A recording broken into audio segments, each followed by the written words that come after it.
Take a quick count for quorum. 1, 2, 3, 4. Who's the? Everybody's on. Mel is here. Okay, we're all here. We have a quorum. So we say the pledge of the flag. I pledge allegiance.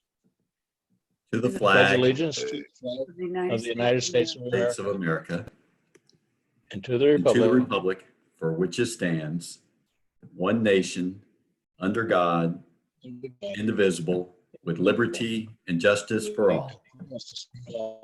Anthony, stop and shut me up. You keep muting me. Don't do that. Your internet is lagging.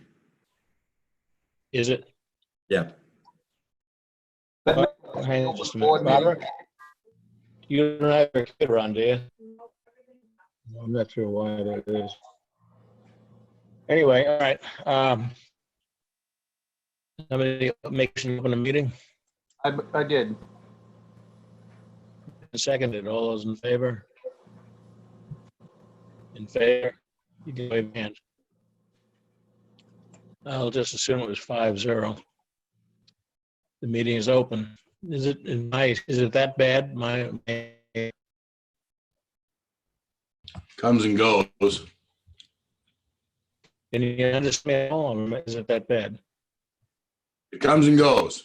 Give it a shot. All right. If you don't understand me, let me know and I'll say it again. All right. I will say that it is our practice to allow folks that may have something to say to the select board to say it now. If you have a topic you want to talk about, as long as it's not on the agenda, we will not necessarily discuss it now, but we will make note of it so that in the future, we'll discuss it, and in the future may come up maybe on a future agenda. So does anybody have anything to say? Okay. Good. Oh, Barbara Allen, hold on, let me unmute her. Barbara Allen, what? Go ahead, Barbara. Okay, thank you. I just want to say thank you for allowing the library to be reopened. It's worked out very, very well this past week. And we've had a lot of clients who have come. I don't know the exact number, but we've had a lot of clients, including myself, come and pick up books. And I know that people really appreciate the service. So thank you for letting us try to make that work. You're welcome. You're welcome. All right, we'll go to the agenda now. Oh, the other thing I was going to say is I try to allow everybody who wants to speak a opportunity to speak. However, stay on the subject, stay on track, and be respectful of the folks who are speaking. Be respectful of your neighbors, and I won't cut you off. And with that, we go to item 1 under old business. Discussion of the school tax impact on local taxpayers with Belgrade's RSU 18 representatives. And they're here, I assume. Yes, Kathy McElway and Evan Fisher are both here, and also Sarah Langette has joined us. Sarah will be replacing Kathy on the school board after the next election. Assuming she's elected, you mean? She's the only candidate. Assuming she's elected. Yeah, okay. All right, somebody's just joined us from Yosemite National Park. You see that one down there? Oh, okay. Long way. All right. Take the lead, Anthony. This is y'all's discussion. My role was simply to invite Evan and Kathy and Sarah to join us. All right. Anybody have Mike, I guess it was my idea to do this, Okay, so I guess I'll take the lead. go ahead. I have a couple questions I want to ask some school board members. First of all, is school going to open this year? Let's see, mute, hold. Oh. Unmute yourself, Kathy. Just There, did. Kathy. Okay. So can you hear me? Yes. Yes. Okay. That is not decided. Their board has not discussed it as a board yet. And so nobody knows. No. I'll Well, just you said this year. chime in to Rick, you say mean- it's certainly our hope that we'll be reopening as normal. We are, of course, following the directives from the state government and waiting to see what develops. But we have expressed our hope of having a normal reopening for the 2021 school year. So in other words, September. Evan, you in September? August. This is not Yes, working. we just had a draft calendar presented at the last meeting, I believe. Correct me if I'm wrong, Kathy. And our current plans are for a normal reopening. Thank you. That's right. Then, the next question I had, have you guys looked at has it been discussed at all about helping the towns out a little bit here? It definitely has not cost the district as much this year to operate as normal years. So there should be quite a little bit of savings, I would think. And well, I know there is. I believe. That's my question. Have they had any discussion about maybe giving back some to the towns or anything like that? I know other towns are asking the same questions. That's why I'm doing it. So the budget for next year passed at a board vote prior to the impact of the recent impact of the quarantines and the virus.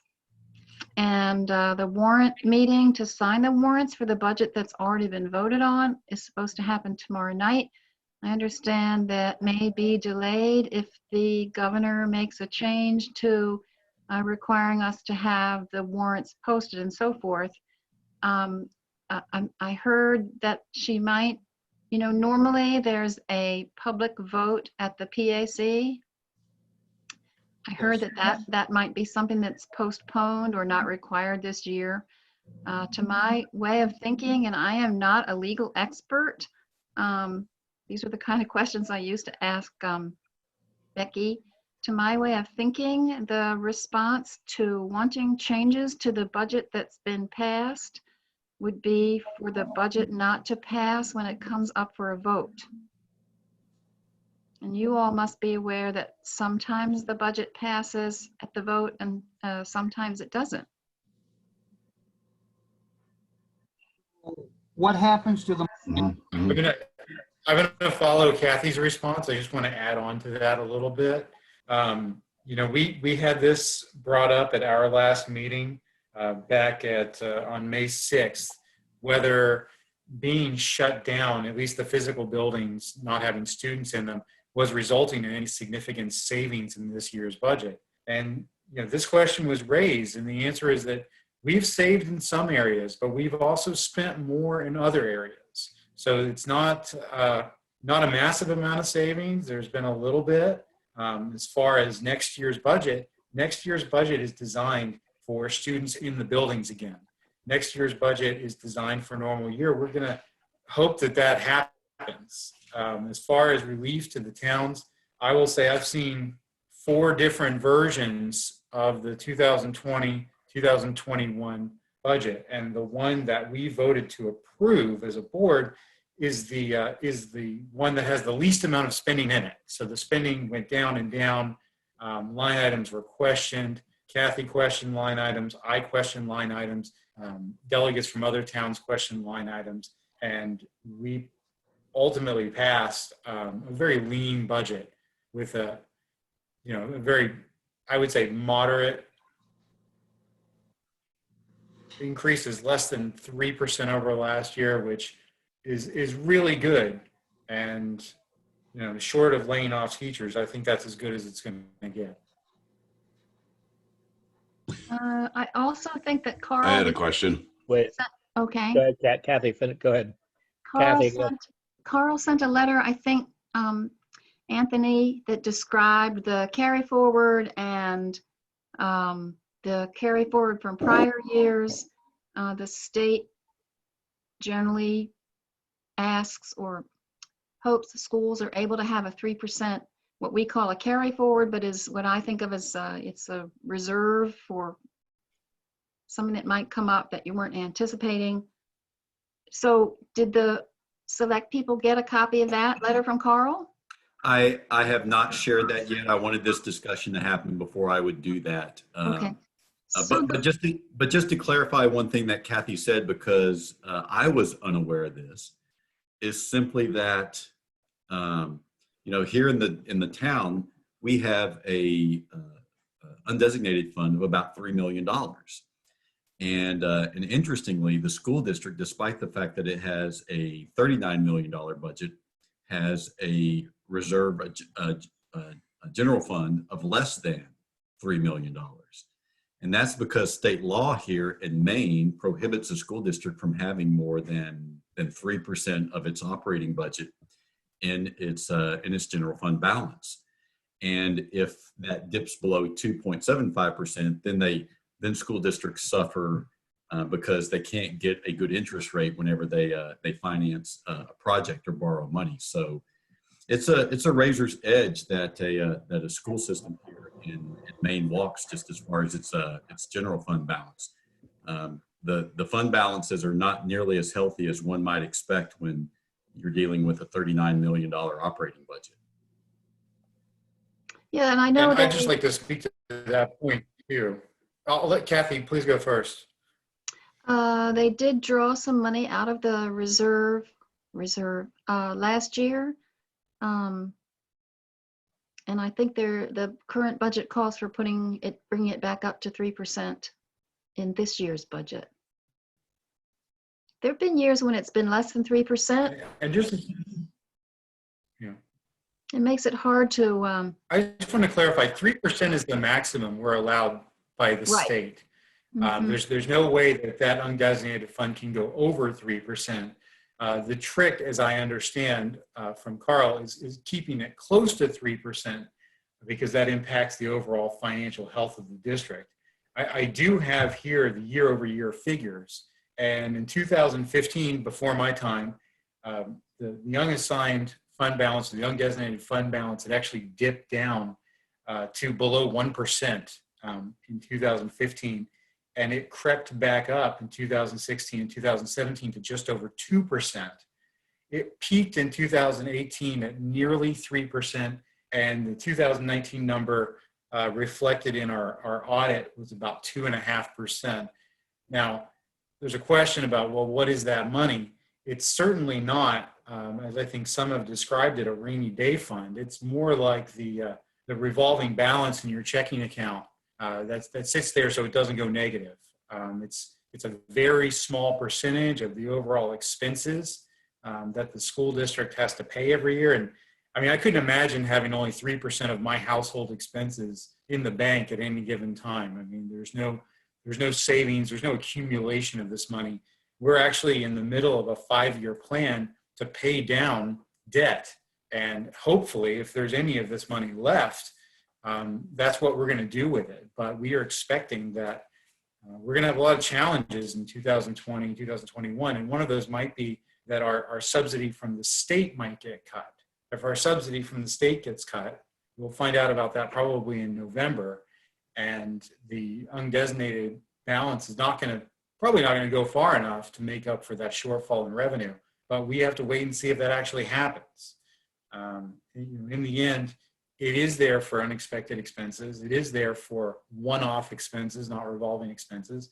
And in the absence of those, fingers crossed, it's also going to be used to pay down our nutrition debt, as it has been the last 3 years, because the goal was always to pay that off in a 5-year period. And we're going to be entering year 4 of that 5-year plan to retire that debt, which is the fiscally responsible thing to do. The other thing that happens at the school regularly, or let's see, it has happened in the past, is that the state comes in halfway into your budget year and says, oh gosh, did we say we're going to give you those dollars? We're going to cut that. Given what's going on with tax revenues and what would be anticipated to come into the state, I have to think that without the Fed stepping up for something with retail taxes, sales tax down, that the state is likely to come through, is likely to give us a cut. I'd like to cut the school this year. Like I said, unless the Fed step up or there's something in the CARES bill that covers schools. Ernie, did you have something to say? I thought I saw your hand up before.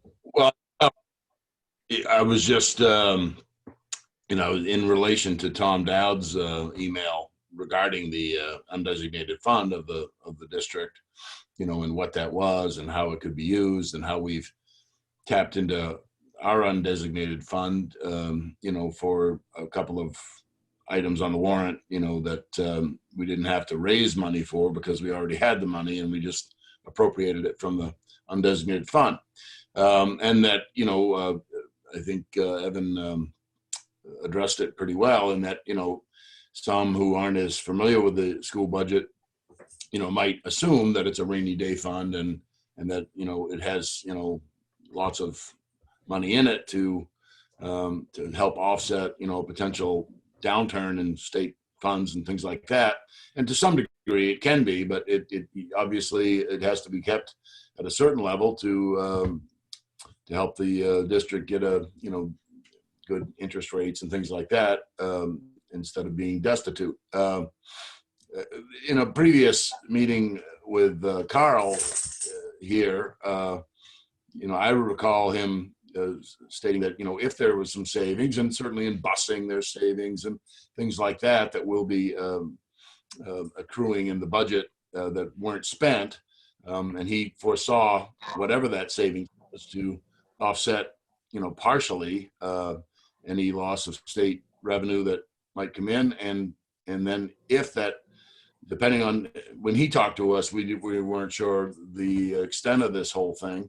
We still aren't, but he seemed to think that, if there was a chance to sort of split that savings fund, if you will, to offset some of the loss of state funding to the district, and so it doesn't impact the towns as much, if there was anything left over that he foresaw that, helping to pay down the school lunch debt.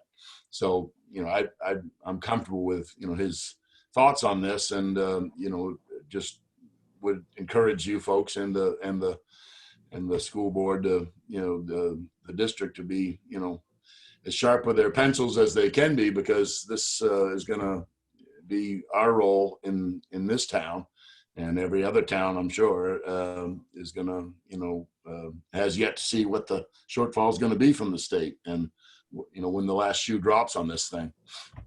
Yeah. Thank you, Ernie. Thank you. Anybody else? Yeah. Before we go any further, Melon, do you have something? No. You lit up. I didn't know. Before we go any further, I had a note here. We had 29 participants tonight. This could get out of hand. If you want to speak, please raise your hand. When I see that, I'll recognize you and you can speak. Otherwise, we'll end up talking. Hang on there, Ricky. Otherwise, we'll be talking over each other. Go ahead, Rick. Well, again, I think that was a nice scenario, what's maybe going to happen, but it didn't really answer my question. My question is, there is money that hasn't been spent. Is there any chance that they could help maybe the towns out by giving some back to the towns? That's my question.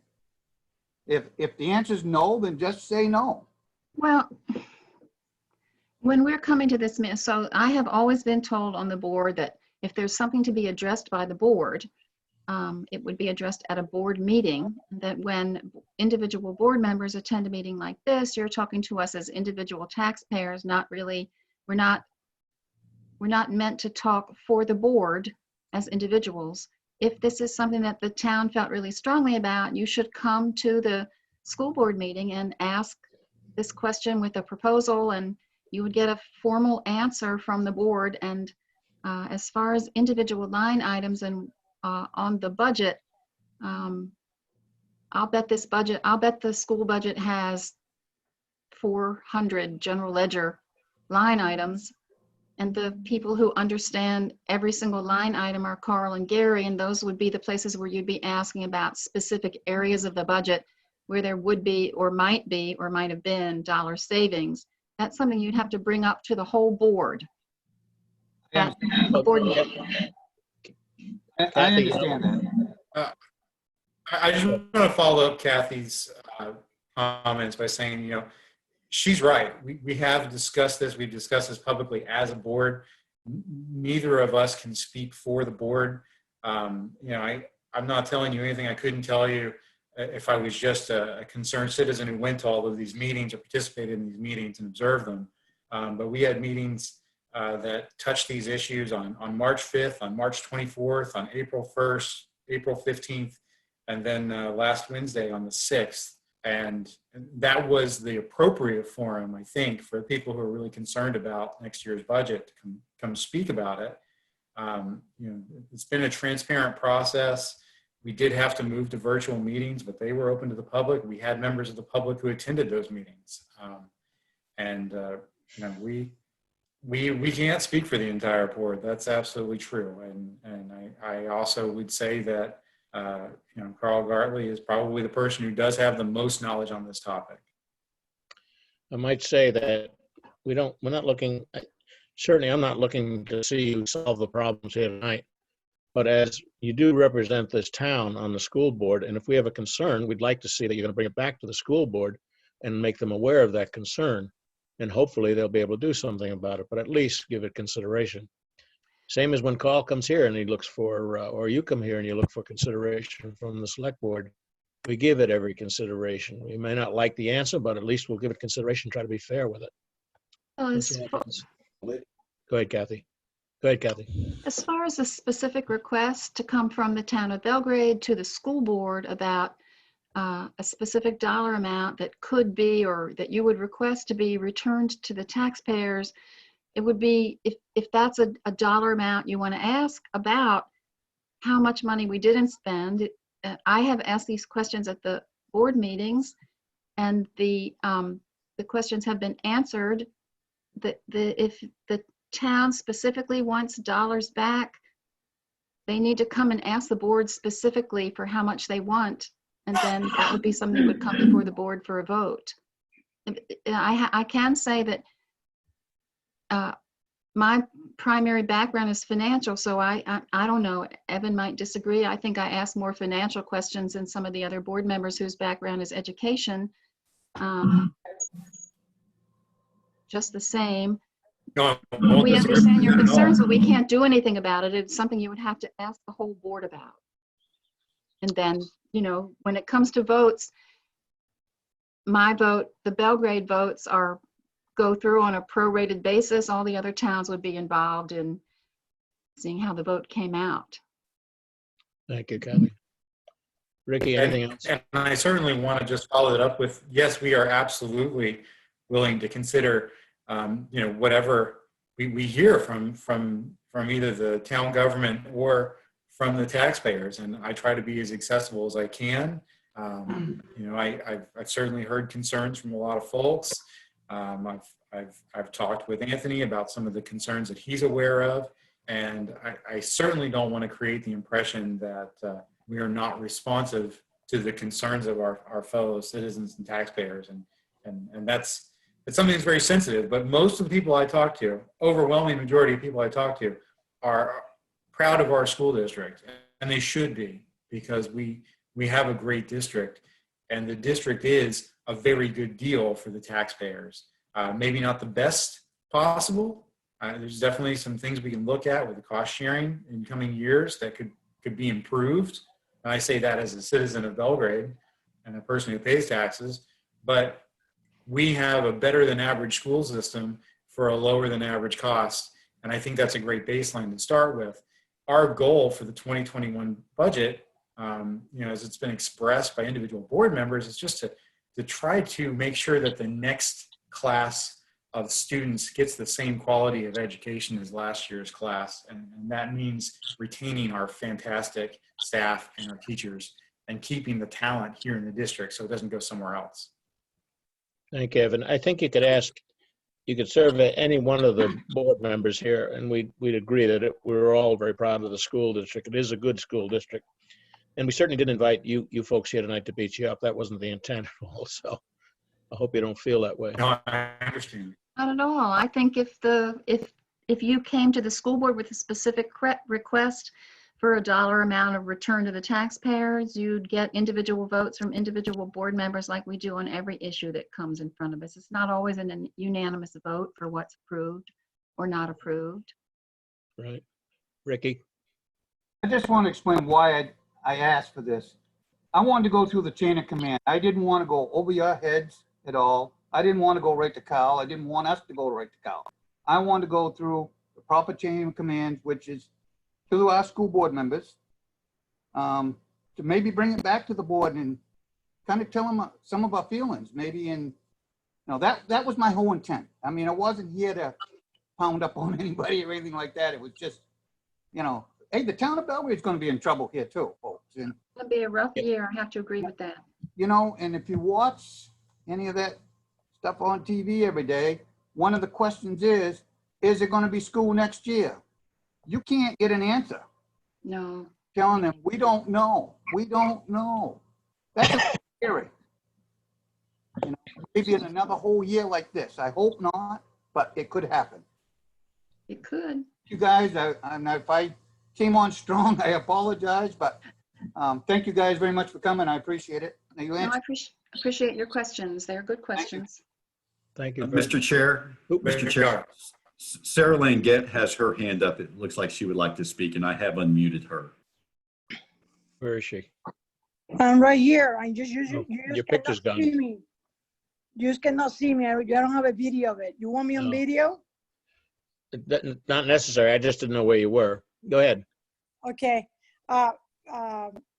Going on Ricky's line of thought, the only thing I have to post to Kathy, and maybe we'll have to take this to the school board, is that I guess the impression from probably most citizens in Belgrade is that since there was not transportation expenses or so on, that somehow there's going to be a kickback to the towns. And I guess it's not clear how everything got restructured or what kind of expenses happened through this 10-week crisis in the district. So I guess what everybody's asking is for some kind of transparency on what happened with what was not used. And for example, and I'm talking out of my mind here and I'm talking too much. In the case of my daughter, that she came home from college to finish college here, the school had a kickback to our tuition and board payment. So there's a lot of talks. This is all new to everybody. I can accept that, but we need to understand how the town is going to lose taxes this year as well. I mean, it's a huge a pain to everybody. So if we understand how is it that the money was used, I guess, and how was reallocated to extra expenses, I guess the towns will be more, people in town like Ricky will have, oh yeah, well that was not spent, but it was allocated to this other need that emerged in the last 10 weeks. So that said, I guess we're going to have to go and meet the school board into, I guess, clarifying or indicating how this went about. Thank you. Thank you. Thank you. Thank you very much. Anybody else? All right. I'm Go ahead, Kathy. assuming that this is not the last discussion we're going to have about this. No. Not unless you You're right. want it to be. No, I need to think through some things and I appreciate very much the input tonight. So There are many more discussions because the time is running out. I understand that. I understand that. That's the scary part, I guess. I need to sort through the information, and I'd like to take a look at last year's budget, which ends, when does last year's budget end? I think the new one starts July 1st. Right, the new one starts July Right. 1st. Mhm. So I'd be very curious to look at the expenses from January to now, particularly in the transportation area. And, maybe that will tell us something. I have no idea. But thank you very much for your information. So at the last meeting, 2 Wednesdays ago, these specific issues were discussed and the numbers were put up on the screen, and you could certainly get a copy of those numbers if you were to email Carl to get them, or I can ask Carl to email them to you. Please do. I think that's very, yeah, thank you very much. Send them to Anthony. He'll get them to us, Kathy. Okay. Okay. Yeah, thank you very much. Um, Anyone else? We ready to move on? Mike, Yeah, Mel. Go ahead, Mel. if we could, once those to Anthony, also get a copy of whatever else sent to the town. I couldn't understand. You're so broken up, Melanie. All right, I said, also like to get a copy of whatever Carl sent. Well, that's why I had it. That's why I'd asked it to be sent to Anthony, because he'll get it to us. So you'll get a copy from it through Anthony. Is that all Yes, right? Melanie. Yes, Melanie, I will forward that. Thank you. Figure if we just put it together as a package and then we have it all come. Okay. Okay. All right. Thank you for We that ready to suggestion, Kathy. ready? Are we ready to move on? Next All item. right. Thank you for having us. Thanks for coming. Yes, thank you very much. Okay. No more questions before I A go. pleasure to speak with all of you. Thank You'll you. come back again. Thank you, Evan. Thank Thank you, you. guys. You Thank bet. you, Kathy. Who is the person who's running for the vacancy? Is that Sarah? Sarah, That's Sarah. Sarah, okay. Good. thank you, Sarah. I don't know if she's still there or not. She's muted anyway, so. All right. Consideration of signage and/or painting for village parking spaces. Anthony, you want to take that one? Start it. So you guys know that I was going for the easiest, cheapest solution to address any parking concerns in the village. And initially, what I proposed was just some signage that directed motorists to park in designated spaces only. Those signs were, just $30 a piece. Those center line pedestrian crossing signs are much more expensive. They're about $300 a piece. But after the board said we should not be spending anything other than essential services, I did not pursue that any further. I think those are things that would be great to have, but I'm not sure that they are essential services. At the same time, I also priced what it would cost to sweep and restripe the parking stalls and the crosswalks in the village, and that cost was $1,500. And again, given the current circumstances, that did not strike me as something that was necessarily an essential service, even though ideally I'd like to do that every spring. There was a resident in the village who contacted me. She was not thrilled with the approach I was taking, and in fact wanted us to look at striping hash marks across driveways to keep people from blocking driveways. Again, I think, under some different circumstances, that might be nice to do, but given the financial straits that we may be facing at the end of this year and into next year, it's not something that I would recommend. Okay. Any comments? Do we do the striping and the marking of the parking No. on a state road? We don't. Go ahead, Anthony. So our responsibility there in the village are just the parking stalls and the crosswalks. DOT is responsible for striping the center line and the fog lines. And the what lines? The Fog fog line. lines, the white The white lines that along the sides. Thank you. Thank you. Well, we had instructed Anthony not to be considering unnecessary expenditures. Do we Right. still feel that way about this, or should we be doing more striping and painting, signage, whatever? Or should we put everything off till next next season. I- We should do it safe, in my opinion, but that just, I don't know.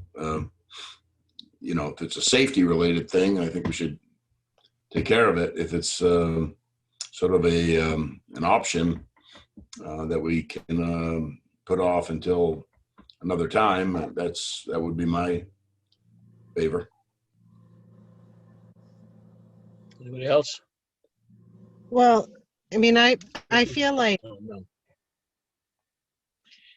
I feel Go like common sense should tell people you don't block somebody's driveway when you park.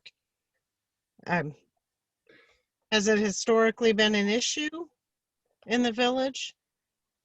That people were blocking driveways to say, go to the Village Inn, or, Not that I'm aware of, but I Bill, think, Bill, go ahead. yeah.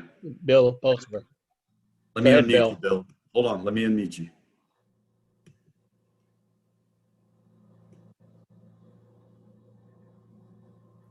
All right, there you go, Bill. Okay. Good evening. hello, Mr. Pope. Yes, it's a problem at the end.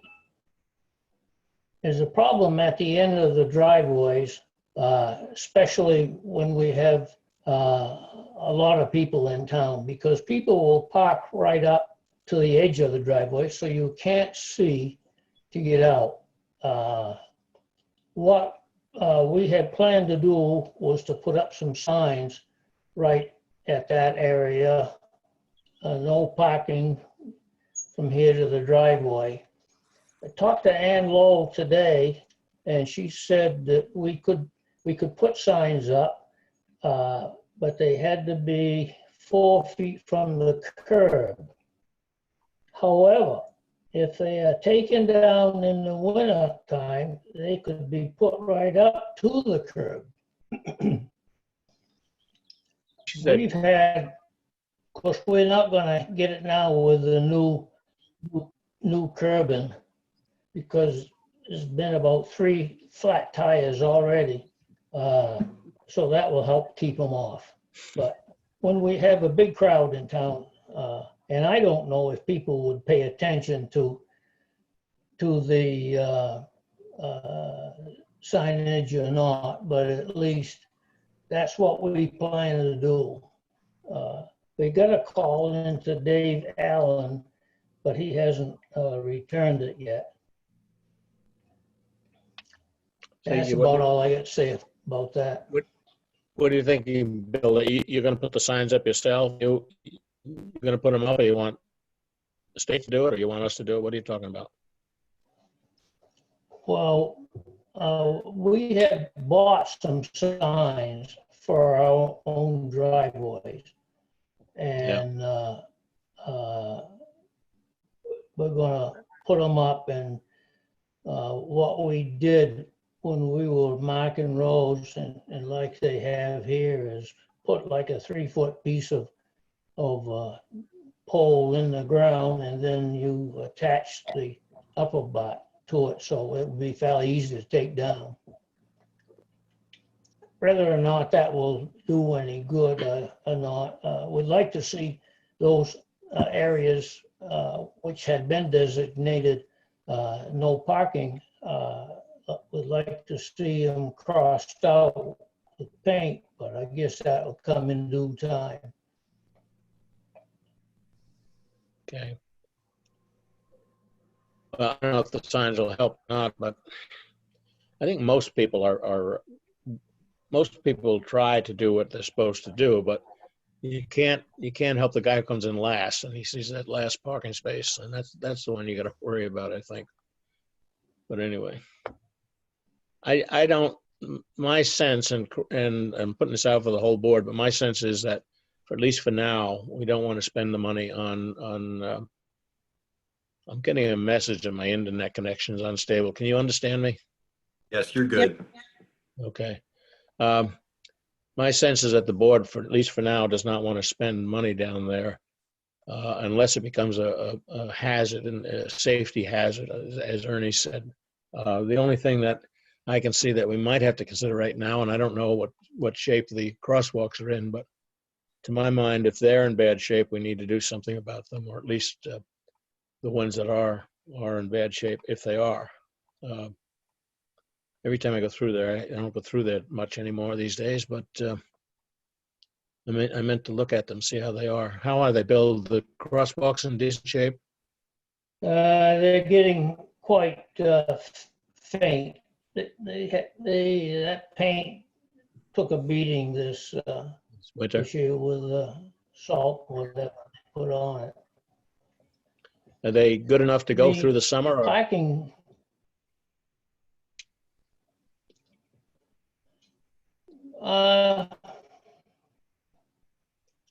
It's a 50-50 deal.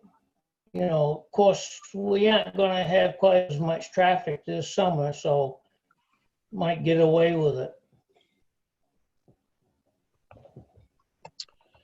Do we know what the plans are for the farmer's market? Are they going to Yeah. open up? Yeah, I talked to the lady who runs the farmers market, and they are planning on opening up in late June. They've been working with the agriculture department for the state, which has some guidelines for operating a farmers market safely with proper distancing and so forth. And so, yes, they are planning on, although they intend to have fewer vendors this year than they have been in the past. Okay, all right. Well, that may help some, because usually the day of the farmer's market, it's just a crapshoot down there.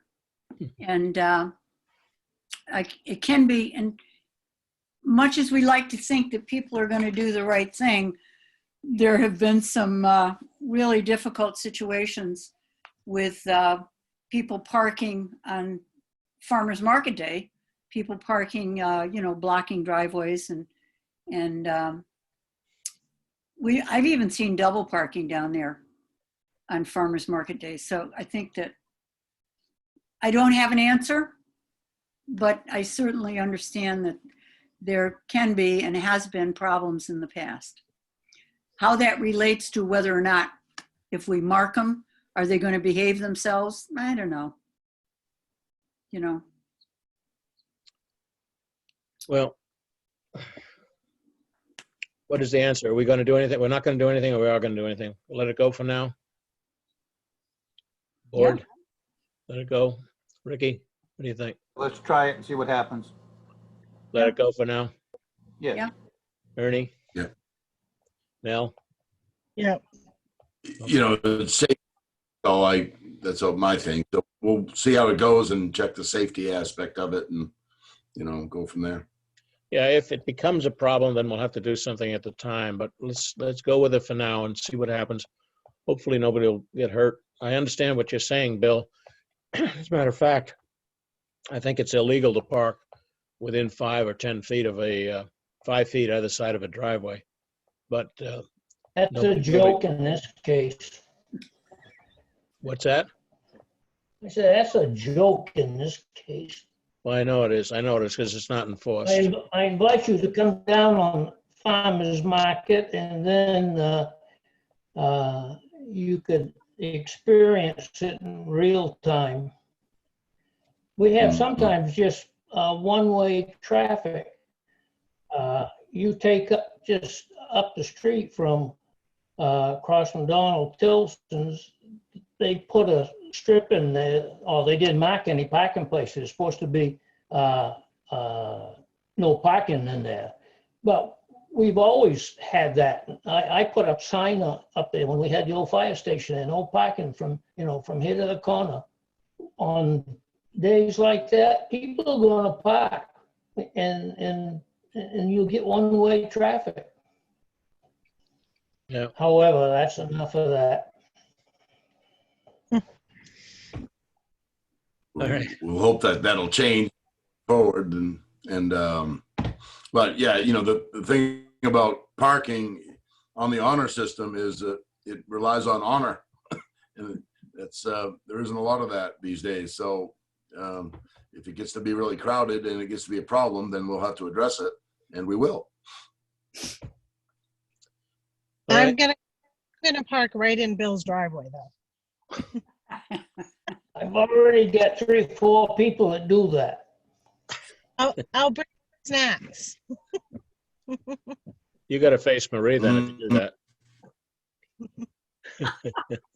Mhm. All right, I think we've talked that one to death. We're going to move on unless there's an objection. All right, Let's reevaluation move on. of public health concern in town operations, including recycling center and recreation summer camps. Anthony? So as you all know, the governor last week extended her civil emergency order through June the 11th.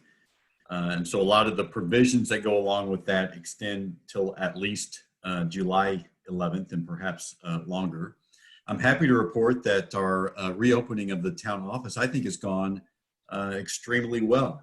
Most people have shown up with masks, the vast majority of people. And those who haven't, we have handed masks to, and they've worn them mostly quite willingly. And so that's gone well. The flow of customers has been steady, but it hasn't been just a mad rush. So that's been good. So all in all, I think that we have a good plan in place.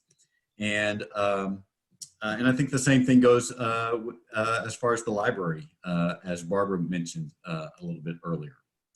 And so what we are here tonight to do is to take 2 more steps forward to hopefully getting back to a more normal way of doing business. And so first I want to talk about recycling at the transfer station. So Kenny Skino and I sat down and we spent a lot of time trying to come up with a plan that first and foremost provided for adequate spacing for citizens as they gathered there around the recycling center. So here's what we came up with. We'd like to begin a re-implementation of recycling on June the 2nd. And so you may ask, well, why June the 2nd? Well, June 1 is when public gatherings can increase in size from no more than 10 to no more than 50. And if you've ever been there on a Saturday morning, you know there's usually more than 10 people there around the recycling center. And as we have done with the Saturday openings at the town office, what we are also proposing is to try to spread that demand to use the recycling center over more days. So we would continue, obviously, to be open on Wednesdays, Thursdays, and Saturdays, both for trash drop-off, but also for recycling. But in addition to that, what we would like to do is open up on Tuesdays from 1 to 7 p.m. for recycling drop-off only. So that way people who have recycling and they want to get in and out without messing with the crowds, hopefully they could come on Tuesday. And again, this is just trying to ease the number of people who are gathered at those windows on those other days. So also to keep people from congregating in front of those windows, we're proposing sort of spreading out the operation a bit more. So we would collect glass near the hopper.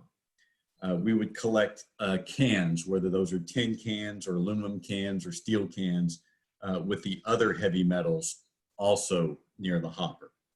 The bin for plastics, we would take out of the recycling center and move to the, just outside the building beyond window 7, the farthest window. And that's where people would drop off their plastics.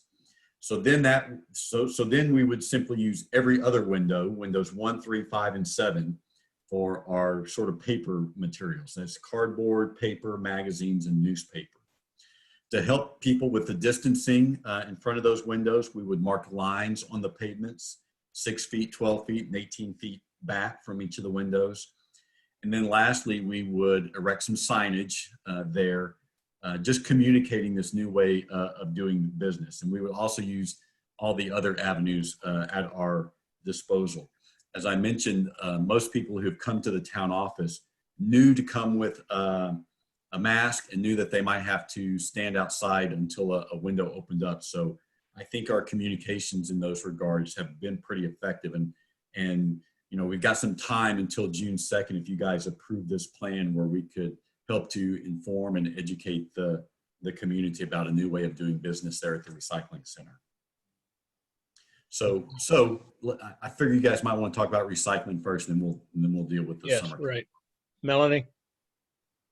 So off the top of my head, I like the idea of spacing folks out. That is a good idea. The two things that popped up to me were if we mark 6 feet, 12 feet, and 18 feet, we're going to be in those lanes where people pull in to park for their recycling.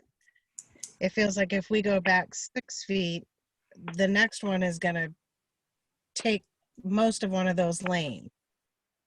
Yeah, well, and that's a good point, Melanie. And I don't know that we would necessarily need to go back that far, but but if there's only 3 people there, then we wanted, to let people know, let's keep our distances. So, I mean, what we might do is just do one 10 feet back and deal with it that way. So I think there's a lot of different ways that we could do that. We're obviously open to ideas. Well, and I'm thinking if we want to do, say, a 6 and a 12, if we put cones in that first lane so that folks pulled into just the second lane, that might do that. The other question that I had was if we are open that additional day for just recycling, that involves paying staff. So if we're paying Ken his hourly wage, and I'm assuming a couple of workers, where do we find that in the budget? Because that was not. Yeah, so let me address that because that's a good question. And Kenny, you jump in here if you'd like to as well. But we already have staff working on those days, processing recyclables on those days. So Kenny thought that would just be part of their duties on those days is helping with the sorting of the recycling that would come in on Tuesdays. If you're gonna move things around down there, again, how are you gonna avoid the problem that we had last spring or whenever it was when they made changes and everybody was getting upset that they couldn't leave their recyclables where they wanted to leave them. You remember what I'm talking about, the Megillah that went on down there? Well, I wasn't here last spring, but all I could say is the world has changed. Everything is different, and this is not optimal, but we think it's better than not recycling. Well, yes, I agree, but I mean the point is you have to let people know what the deal is. Otherwise, they get up to the window with their glass recyclables and find out that they're in the wrong place after waiting in line. Because there should be some signage up or something directing people when they first come in to that area.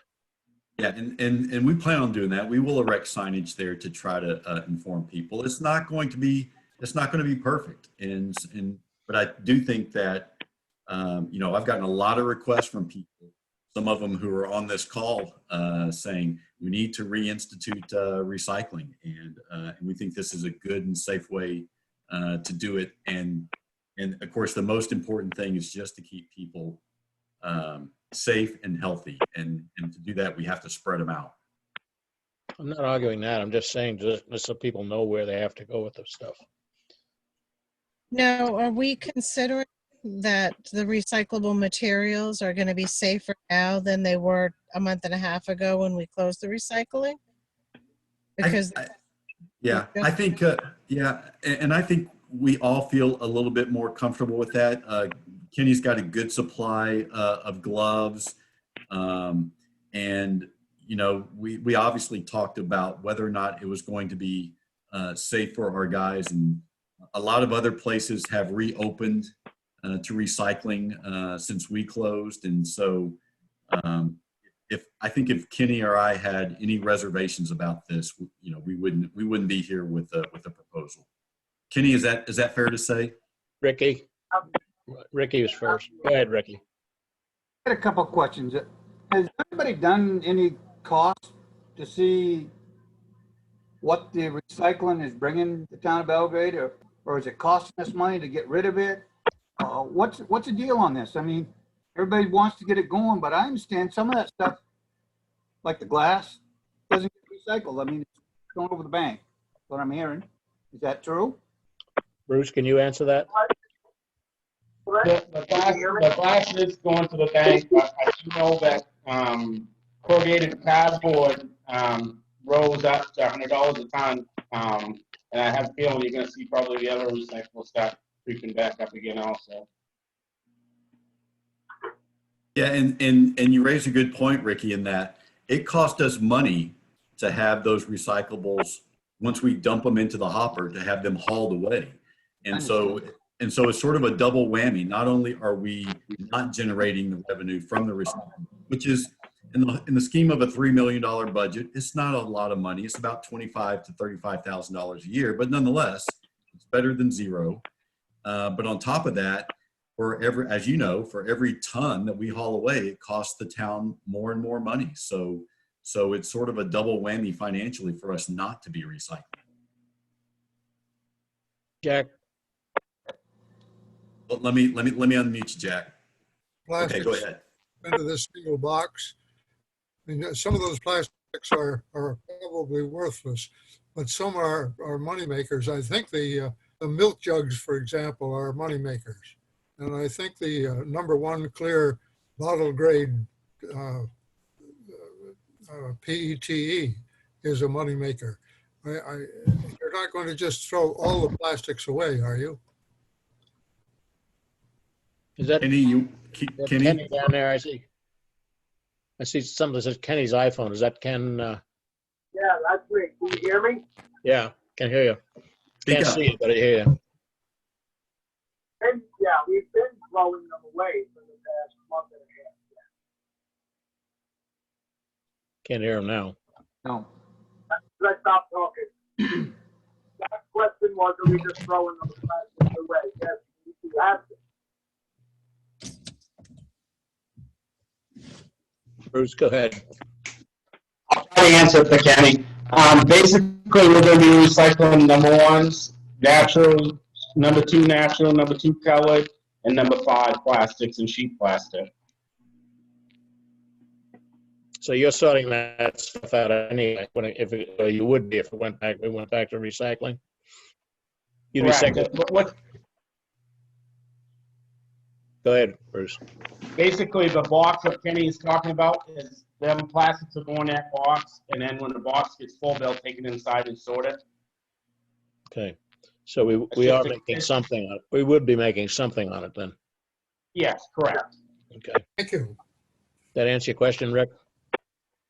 Well, yes and no. I mean, I'd kind of like to see what it's costing if we threw it right into the dumpster, or if we were selling it, to see if it's profitable. I mean, it may not. I understand. I don't want to do anything to the environment either, but sometimes you can draw the line here. You can't spend good money and bad money. Ricky? Melanie? I'm sorry, but it's the truth. When- You know what I'm saying. Yes, we do. Yeah, I think the real benefit to the town financially is not necessarily the revenue that we generate from the recycling. It's the saving of the money of trash that is not hauled away and put into the landfill. Those tipping fees are, they're expensive. And so if we're not sending stuff to the landfill, that's money that the town is saving. Melanie? Well, and we're also doing our part to save what you can for the earth. You're not Well, there. that's the whole point of recycling, isn't it? Exactly. Thank you. I realize I can't see everybody's hand, but try not to override each other, folks, please. I lost my train of thought, what I was going to say next. Oh, well. Did Kathy say she had something? Oh, Kathy, you want to? Yes. You have your hand up? Good. I'm curious about the safety aspects of the products that we're recycling, and whether or not the committee has sort of looked at the research about how long these viruses live on certain surfaces, whether they're cardboard or paper or metal or plastic. And some plastics, some of the research says that some of the plastics will hold the virus for, 7 to 10 days. So I just want to make sure that it's something that people have talked about, and so that they're extra careful and taking good care of themselves in the handling of these products, if they happen to have to handle them. Because plastic sheets, plastic bottles, you know, all that kind of stuff. Anthony, the folks that are working that line, they're properly equipped, aren't they, with gloves and masks and all that stuff? That's correct. All of our staff are wearing masks there for two reasons. One is we want to protect the public that we serve. Yep. And then the second reason is we also want to set a good model for our community of good and healthy behavior when you're around other people. What And about so gloves? they are wearing gloves. They always wear gloves when they're sorting stuff. And so Kenny has assured me that those gloves can get pretty nasty. And at that point, you are very aware of not touching your face. So that's good. And some of that, Kathy, to address your point, some of that stuff is set to the side and allowed to sit for a number of days before it is processed. And so we've continued taking cardboard from some of our quote unquote industrial users. And that's how we've been doing that. We let it set for a few days before we bale it up and haul it away. Right. I just request that people really be aware of that and are looking at the continually evolving research about products and how safe or how unsafe they are. That's all. Melanie? Have we considered, if we're going to go back to doing this, having folks wear safety glasses? And is this preventative? Your eyes, Did I hear goggles? Is that what you said? you know, some sort of eye protective wear, because your eyes, of course, are a mucous membrane as well. Yep. Maybe protecting your hands and your face. But if your eyes are still exposed to anything as you're moving stuff around, I don't know how the virus moves from surface to surface, but I would not want to put anyone in harm's way. Kathy, what do you Goggles are think? a very good idea. I'm sorry, say again? I said goggles are a very good idea in the emergency. You know, the emergency room docs are wearing goggles for all good reason. Face shields and goggles. Face shields are only like $5 a pop. You can buy them on Amazon. Anthony, is there any reason why we couldn't get goggles for the people working down there? Yes, we can do that. Yeah, I mean, we buy them shirts every 20 minutes, so we ought to be able to get some goggles. You know, in the summertime, they're going to be hot. You know, whatever we can be doing. Who's up? Ken? Oh, Ken, there he is. Yes, Ken. Yes, Ken. Safety glass, we do have safety glass. Still Not what? necessarily the- You're awful hard to understand, Ken. I couldn't understand what you said.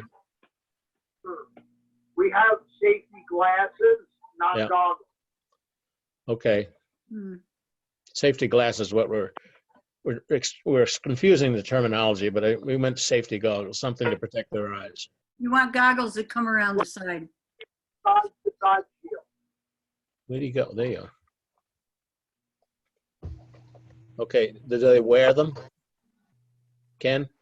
Not unless they're doing something that they need to be wearing them. If that's going to be a requirement, then we will.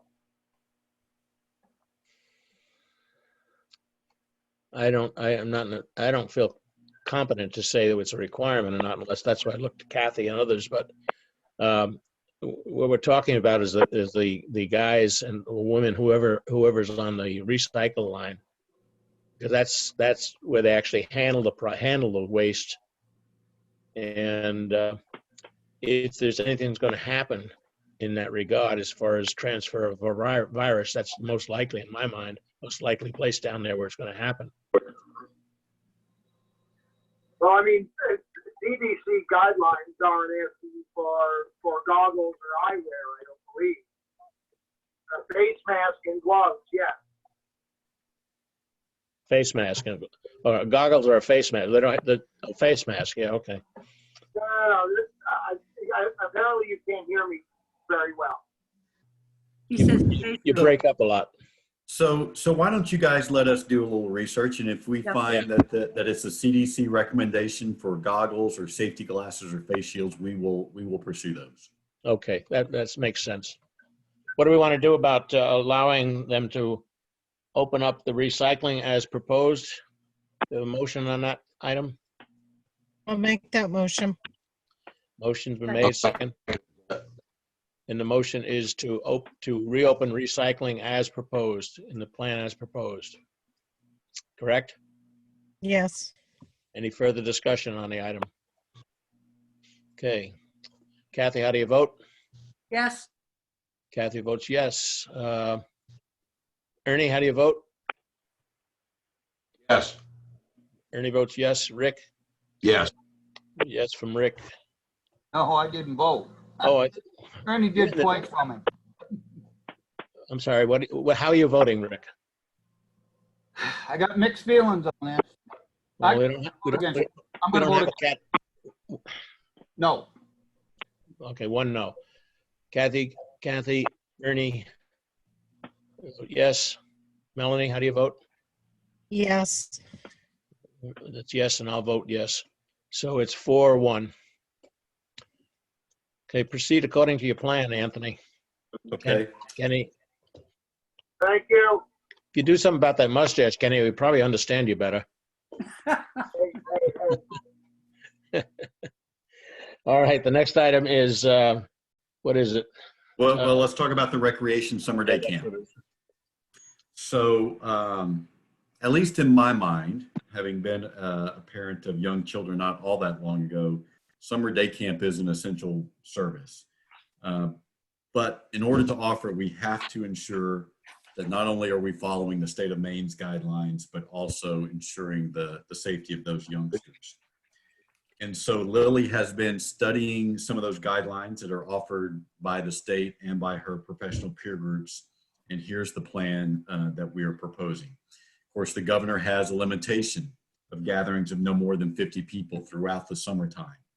So what we are proposing is to limit participation to 41 children.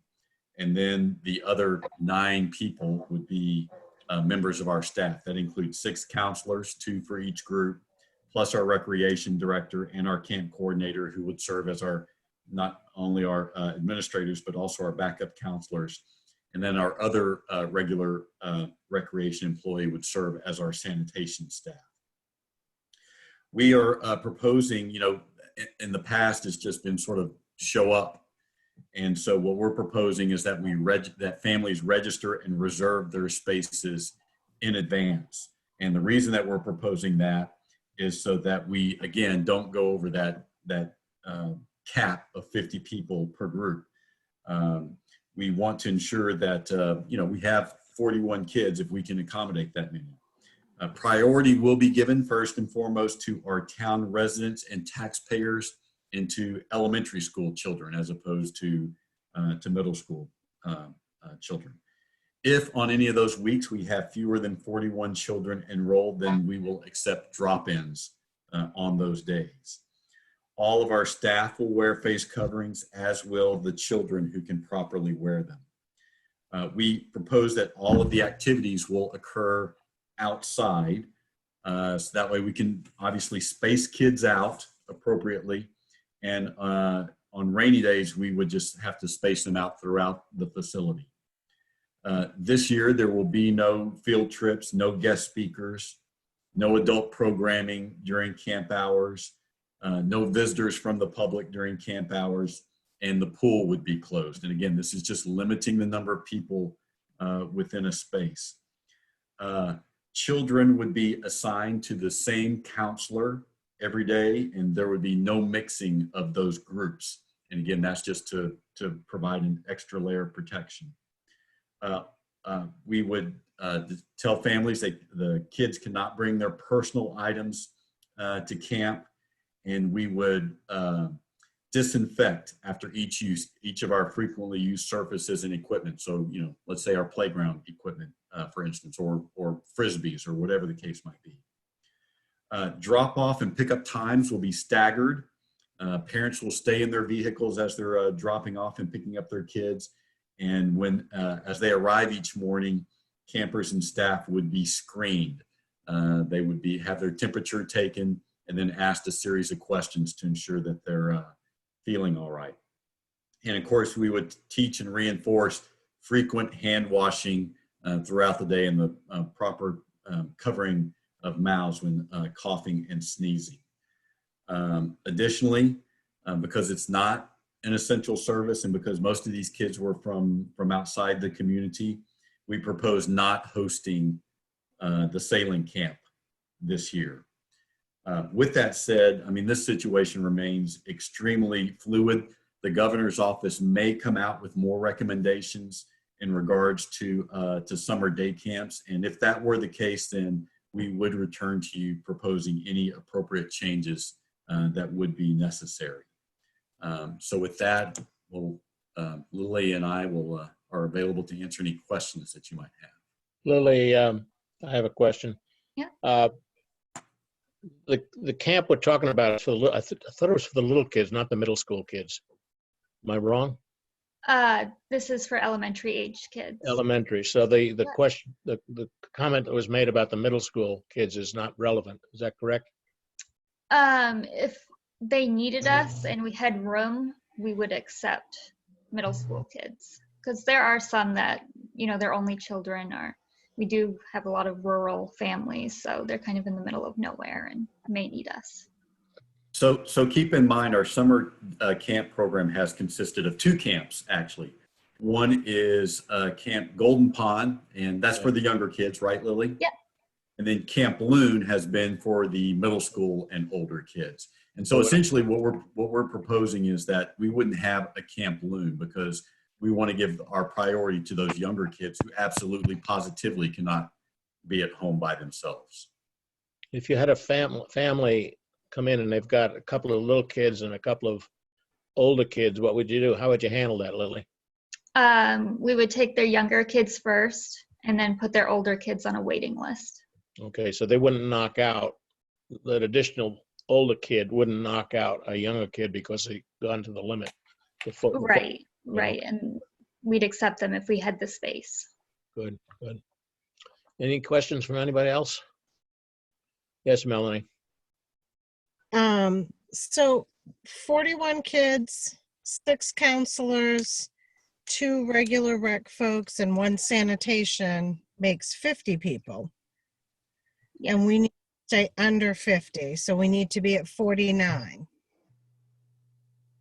Well, no, my understanding is gatherings of no more than 50. So you could have 50, but you can't have 51. Okay. You know, 48. And 41 is an interesting number. Why 41 and not 40? Or is it just because of the 50? It's just because. Okay. That's considering the staff that's involved. And does that give us enough staff that if somebody calls out sick or 2 people call out sick, do we have enough that we could still do that? Because what's the age limit? Is it 13 to 1 for school age technically for daycare? Yeah. Yeah. Okay. And we have a couple of counselors that we have one that works 3 days a week and one that works 2, and then they kind of cover other people. Okay. If someone needs one of their off days to take Okay. one of those off. And again, Melanie, Lily will be there and Annie will be there, and they could, if we run short of staff on any one day, they're going to just jump right into that mix. Okay. But Lily and Annie will not be down with the kids. They'll be up. Where will you be during the? So you're not counted as part of the 50. The kids call me like the principal, so I'm in the building and I'm the one they go to when they're in trouble. And I'm running everything inside. And then Annie kind of floats around making sure everything is going smoothly as possible. But do you have to count her in the 50? Yes. Okay, so she's accounted for. Good. Um, Glad you're accounted for, Annie. so Melanie. now if the kids are not bringing personal items from home, I don't know about you guys, but if you're somewhere where normally a pool, are not allowed to use the pool this year, are they going to be able to swim in the lake? That's something we've been talking about and trying to get an idea from other camps on what they're doing. Annie is certified as a lifeguard, so she can watch kids if we are allowed to, if we think it's safe. But we do have like sprinklers and other things to keep them cool throughout the day too. Okay. Now, the other thing with that is if they're not being allowed to bring personal items from home, does that also include their beach towels? So that means more like no stuffed animals, no toys, no electronics, things that they're sharing with their friends. That's, yes, they can bring their bathing suits and their beach towels and a lunchbox and extra clothes and sneakers and those things, but not the things that they'd be sharing with friends. Okay. Daniel? Yeah, you might want to check with the state because I don't know as the staff counts as that 50, because just like everything that's opening up, the staff isn't included in that maximum number. So like when you go to a convenience store and they allow 5 people in, they probably have 10 people on staff in there already. So you may be able to have 50 kids plus whatever the staff is. Okay, that's a good point, Dan. I will definitely check on that because obviously, given my druthers, I would rather serve 50 kids because like I said, I think this is an essential service for families during the summertime. Yeah, I mean, I would check on that because I don't think, you know, same thing with a lot of these bigger restaurants. You know, you've got all the staff in the kitchen and wait staff and everything else, and then you can have so many patrons. No, the rules are a little different for restaurants. I've been following the briefings every day, and I know that because you never know, the things change from hour to hour, but you can check on it, Anthony. If we don't have to count the staff, then that'd be good. We can add a few more kids in. Definitely, we'll do that. Thank you. Can I, one more thing? Yeah, go ahead. How many kids do we normally have, Lily? It varies throughout the summer. We get some weeks when we've got like 90 kids and other weeks when we maybe have 40 kids. So a lot of families seem to take the same vacation week, and that's when we have very few kids. But this year, I don't know that they want to take a vacation with their kids. They've been stuck with them so long. Right. Ricky? This is a question for Lily. Have you had any trouble finding help? No, all of our counselors will be returning this summer if we have camp. So that is not an issue at all, thankfully. And the next question is, how about, do you have a list of kids that already want to come? Not quite a list yet, but I reached out to all of my regular after-school parents, and quite a few are interested in having their kids come to camp. And I've gotten a few phone calls at the town office already, Ricky, inquiring about it. So people are already thinking ahead to that for sure. So I know a lot of places, well, hearing, the people are signing a waiver for to go into some places. Yeah. Is that, are you guys going to have something like that in place that just? Yeah, we already have. A waiver for what? Well, in case they get the virus there, you know, they're gonna, you know what I'm saying? Mm-hmm. Like Yeah, a we whole already have a homicide. waiver that parents sign, so we're just going to add in some extra initialing for, you know, letting them know that their children are at risk, and if something does happen, we will have to close to clean up and disinfect and everything. I just So want to Ricky- make sure we cover the bases. Ricky, I actually explored that already with MMA Legal. And I mean, we can add it to our waiver, but the MMA said that they did not think that this is a situation that poses any sort of liability for the town. That was from their legal staff. But I think if we do have folks sign something, that then we're covered liability-wise. You Yeah, know, we because can- they may bring their kid to summer camp and then they go to Walmart when they leave. But because their kids were at summer camp and, you know, so just protect us every way we can. And we'll do that, but that's the very scenario that that the lawyer I spoke to talked about is, you know, it'd be impossible to probably track down exactly where someone was infected. Right. You might want to talk to the disease control place there and See what they say. Just play devil's advocate here. Kathy, I'm having a little bit of a problem with this because I think that, well, I'm just having a problem with it. You have 41 kids, they go back home, they mix with parents and grandparents that have maybe been out working someplace. Say they've got somebody in the family who works at Bath Iron Works. And so the kid obviously mingles with the family and then comes back to camp. I think that for every kid that comes to camp, you have to figure that they are probably going to mix with a minimum of 3 other people. That's a bare minimum. If they've got brothers and sisters and grandparents, it's probably going to be more. So I think that, and then you're going to bring them back and aggregate them at a summer camp. Can you understand why I'm having a little problem with this? Absolutely. I mean, I think we all share those concerns, and I think we started thinking about this, Kathy, for 2 reasons. One is the governor's executive order addressed summer day camps specifically, and so it is something that that the state, an activity that they are allowing to happen, when they're not allowing many others to happen.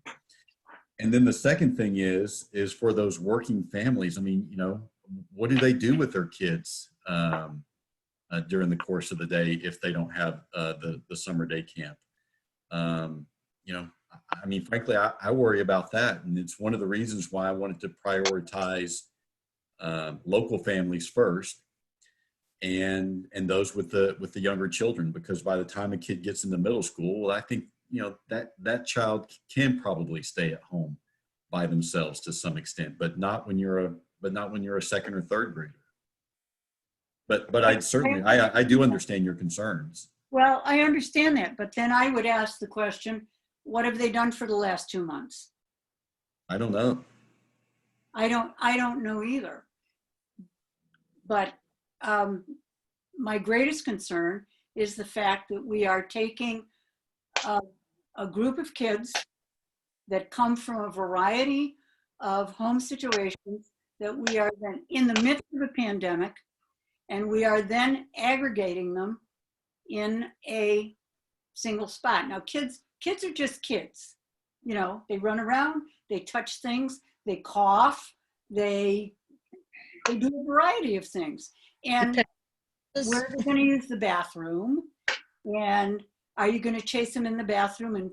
And every time someone uses the bathroom, are we going to clean it and disinfect it? So I think that there's so many moving parts to this that it really causes me concern. what it comes down to, and I share your concerns. I mean, I'm not sure that if I had the right to, make the demands and set the rules the way the governor has been doing, I'd agree to even allow it, because I think there is going to be a good chance of developing a hotspot here with all these kids. However, the state has decided that if we want to do it, we can have the day camp for these kids. And it is in a sense, an essential service for a lot of the townsfolk. And so it's like a lot of things. It's like, you go to get a haircut, you can go to barbershops now. You go and you're taking a chance. You made a decision to go. And yes, you might be exposed to something, but you need a haircut, Anthony. And so you go. You need to go down and get one of those new mowers we got for the cemetery. Actually, now you're at that point. Anthony is an adult. Yeah. And he can make those decisions, and he knows how to make himself safe and how to move about in the world in the safest way. I mean, that's a little different than when you're dealing with an elementary school kid. What it comes down to is either we are going to have this or we're not. It's yes or no. It's up or down, really. There's no way, given what you said, and I don't disagree with anything you've said, except, because kids are kids. And, but the thing is, are we going to not do anything at all? And that's the question. We want to not do anything at all. And I saw another hand up here, Ernie. Melanie, Well, I participated in a Zoom staff meeting up at the Travis Mills Foundation today on the same topic, as they've been closed, and much of what they provide programs for are families with children, as well as adults. And the same topic came up, about kids. How do you control kids, keep them from playing with other kids? Social distancing is kind of something that doesn't exist with them. So, it's one topic that came up was that we can second guess this all day long. Many of these procedures that we thoughtfully contemplating to open are largely the same procedures that we would have to employ next year in upcoming potential after school care or summer camps again next year. This is so, there's a balance that has to be struck between, what's the risk and is it worth it? And yet we have to live in a new, everyone loves this term, new normal, but I mean, this is what it's going to be. And so, I guess we have to, weigh that. I mean, like Anthony says, it's a public service that many of the townsfolk rely upon for their children, look forward to it. It does generate, an offsetting income for the recreation department, which is really important, especially these days when, incoming taxes for lots of different things, statewide, townwide, are impacted. So, it's just, we're going to have to put our thinking caps on and determine if this is worth it or not. And we're going to have to try something sometime, whether it's now or next fall or next spring or next summer. It's going to happen, and many of these same things are going to fall in place. So just one point I wanted to make while I'm speaking here is that, what we're talking about, the changes we're talking about implementing in the at the transfer station and here in the rec department are highly unusual. And I just want to take a moment to sort of commend Leela and Kenny and Bob the plumber and for everything, and Linda, for everything they're doing to sort of shepherd their staff and their departments through this really tough time. So keep up the good work, and we're behind you, and we hope we all make the right decisions. I think if we vote to allow this, I'm quite confident that the staff down there will be as responsible as they can be, and they'll do everything they can to prevent problems occurring. However, if it becomes, if you find it's getting out of hand, I hope you'll come back to us and let us know. Definitely. Ricky? This is for Andy. Is this something we have to decide on tonight? No, sir, it's not. I was just going to suggest that if you guys want to chew on this a little bit, I think we do have some time. I will say that camp was scheduled to begin on June 29th. So at the very latest, we would need to decide this at your June 2nd meeting. A couple of things I want to address, because I've got some chat messages here. One of them is, and this is, again, Kathy, to try to address some of your concerns. And obviously this is not a perfect and optimal solution, but, a lot of these recommendations are coming from professionals within Lily's peer group. And so these are considered right now to be best practices to some extent when it comes to childcare and to summer day camps. There was just a couple of messages that I got here. One was a question about the protocols to be used daily in regards to cleaning the Center for All Seasons. And just as a reminder, we're going to have most of those activities outside. So what we're probably going to be doing is spending a lot of time sanitizing playground equipment and in our outdoor restrooms. If we should have to come inside, then the place will just have to get a good scrub down after the kids go home and during. It's like what we're doing at the town office right now, where we're going throughout the building and disinfecting every hour on the hours as best we can. Then someone else, a parent, I'm assuming here involved in this meeting, mentioned that one of our major employers in this area, Maine General, has offered daycare for their workers since the end of March because it's an essential for those workers to have that.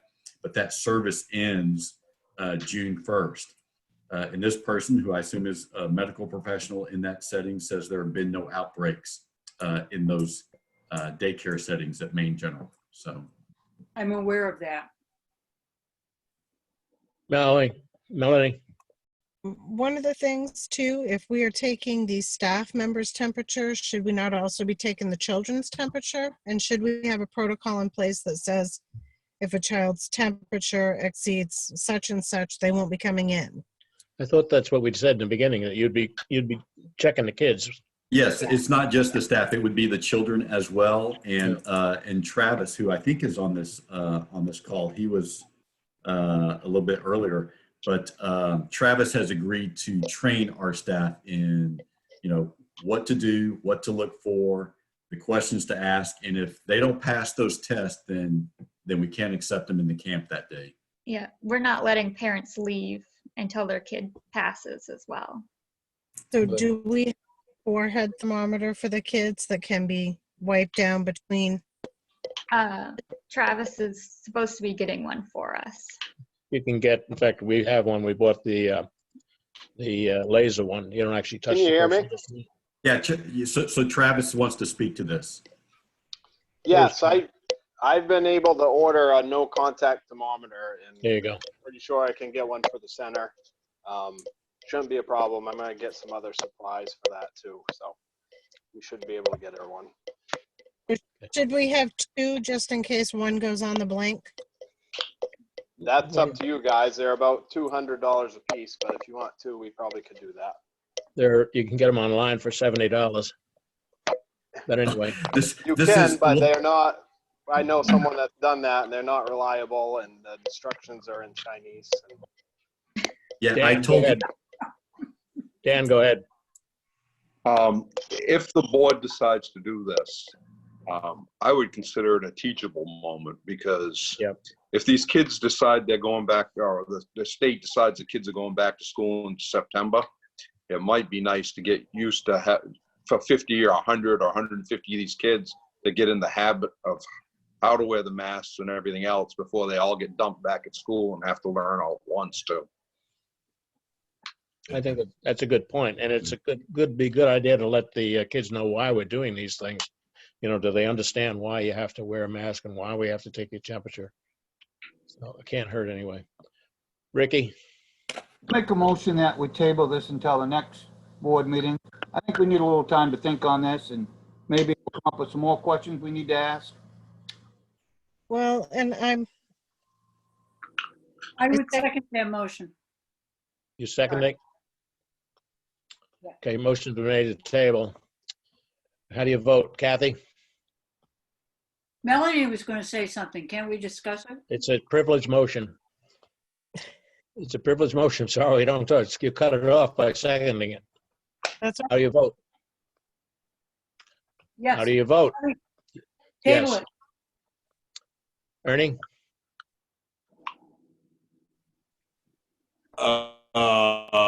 Yeah, sure. Table. Ricky, how do you vote? Yes. Melanie? I'll vote to table it. Chair votes no. Okay, 4-1. Linda Bacon has her hand up. Okay, Linda.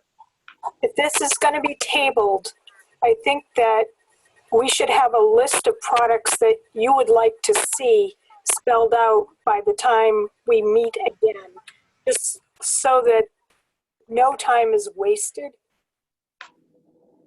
For Lily to be able to have all of the personnel lined up to run the camp, to have red supplies purchased, to get registrations taken care of. She's gonna need from the 2nd till the 29th. She's gonna need that 28-day period. So Yeah, I see what you're can saying. we Yeah. have a little bit of a discussion along those lines? Personally, I don't see what we're going to gain by tabling it, but the board has voted to table it, so it is tabled now. If you can put together a list of you, Linda or Lily, or both of you, of what's going to be needed. Is that what you're saying? Put together a list of materials so that it can be approved ahead of time? Is that what you're saying, Linda? Supply the board with information that can be used on the 2nd to make a decision. Yeah, I guess if, Anthony, if you could put together a bunch of the questions that have been asked tonight, raised tonight, and anything else that comes up. Well, I think we've addressed all the questions that have been raised tonight. I guess and I want to give you guys time to think about it. My request is that if you have questions, please get those to us as soon as possible so that Lily and I can do the necessary research in order to provide you adequate answers on the 2nd, because Linda raises a really good point. You know, if assuming you guys approve this on the 2nd, we're going to have to hustle to get everything in place, including all those registrations done and letting the families know just as soon as you act and move. Melanie? So what I was gonna say before we tabled it, so I'm just gonna throw it out there now, is are we gonna supply masks for the kids, or are we going to expect them to bring them from home, or we don't know how they've been treated or who's worn them, or? So, And if so we're the we yeah, need to. so, Go ahead, Anthony. So the tack that we've taken at the town office is that people come with their own masks. And I would say at camp, it's just like them coming with their own bathing suit, that they got to bring their mask. If a kid shows up without a mask, we've got to supply a mask and we'll hand them one to wear for the day. And I think we need to expect that these little kids are not doing it. They're being sent by their parents who are adults. The adults made the decision to even send them there to begin with, so they've got to accept a certain amount of responsibility. Well, one of the concerns is folks that are wearing masks, but they're not washing them. So. Well, let's put all these concerns together and we bring it up again next time, then we'll address it. But I mean, the thing is, go ahead, Anthony. So just think about this. So we could buy masks for everybody. Travis helped me to tap into a supply. They were 89 cents a piece. So if you're going to be equipping 50 kids for how many weeks, Lily, is camp? 8 weeks. 50 kids every day for 8 weeks at 89 cents a day. So I'll do the math on that, but that may be more than we'd be willing to spend, and maybe we do simply need to put the onus on the parents to provide their kid a mask. I think you're gonna have a better grip on this, maybe in another 10 days. Let's see what the state's gonna do. I'm not out of the woods, folks. Right. Ernie? Well, that's one point earlier at this other meeting, which was, they're toying with, putting up on the hill here, they're toying with, putting together a program in August. But a lot can happen between now and the end of July. And, as we gradually open up the state to various different things, I mean, I know a lot of people that aren't wearing masks, are hugging people, are shaking hands, are not quarantining for 2 weeks if they come from out of state. And so there's a lot of exposure that's happening, and, it could well be we'll put our best foot forward here and we'll try to do this when we vote on it, perhaps next week, hopefully. But 2 months from now, if as Rick said, there's some question if this flares up, to the degree it was or worse, then there may not be school in the fall. So I mean, there's lots of things that can enter into this, and we'll just have to be prepared for it. But we're all kind of flying blind here, but we have to do the best we can, and I trust we're weighing all the options as wisely as possible. Dan? Yeah, on the masks, if you guys are worried about the cleanliness of the masks, and we're buying it for 89 cents a piece, why don't you just charge each child an extra $5 a week on top of the camp to cover a new mask every day? And when they get their mask, put their name on it or their initials or? Well, if they're disposable, I don't know if they're disposable masks, they could just get a new one every day. Right. So at $5 a week, that would cover 5 masks. But they're going to stop and snack. They're going to take their mask off to eat. Yeah, I mean, they could take a marker and put their name on them. I'm just thinking if you want to keep it. All right. I think we're going far afield here now. So I think the thing is tabled. Bring it back, Anthony. I was trying to think what was just brought up. That's a good question. Give some thought to the idea of adding a $5 appropriate fee to the weekly fee for camp, and we'll discuss that next week or next meeting. Okay. And in the meantime, if any other questions come up, please just let me know, and we'll get to work on the answers for those.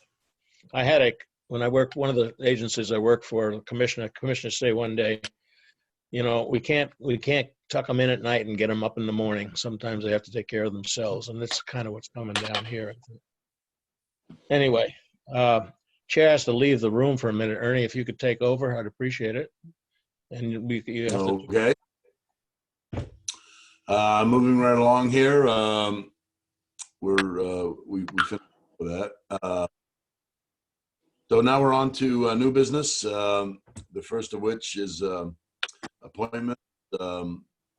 There's a fellow named Jack Sutton, a very astute gentleman that I know, who wants to re-up for the budget committee and the road committee. And make a motion to accept that. I second that. A wonderful idea. Why don't we? How does everybody vote on that? Yes. Yes. Okay. Yes. I'll and Melanie will vote yes. Congratulations, Mr. Sutton. Thank you, Jeff. So, Okay, so now, Ernie, on the other appointment, Victoria Alexander, my mistake. She is not applied to be a Republican poll worker, but a poll worker representing the Green Party.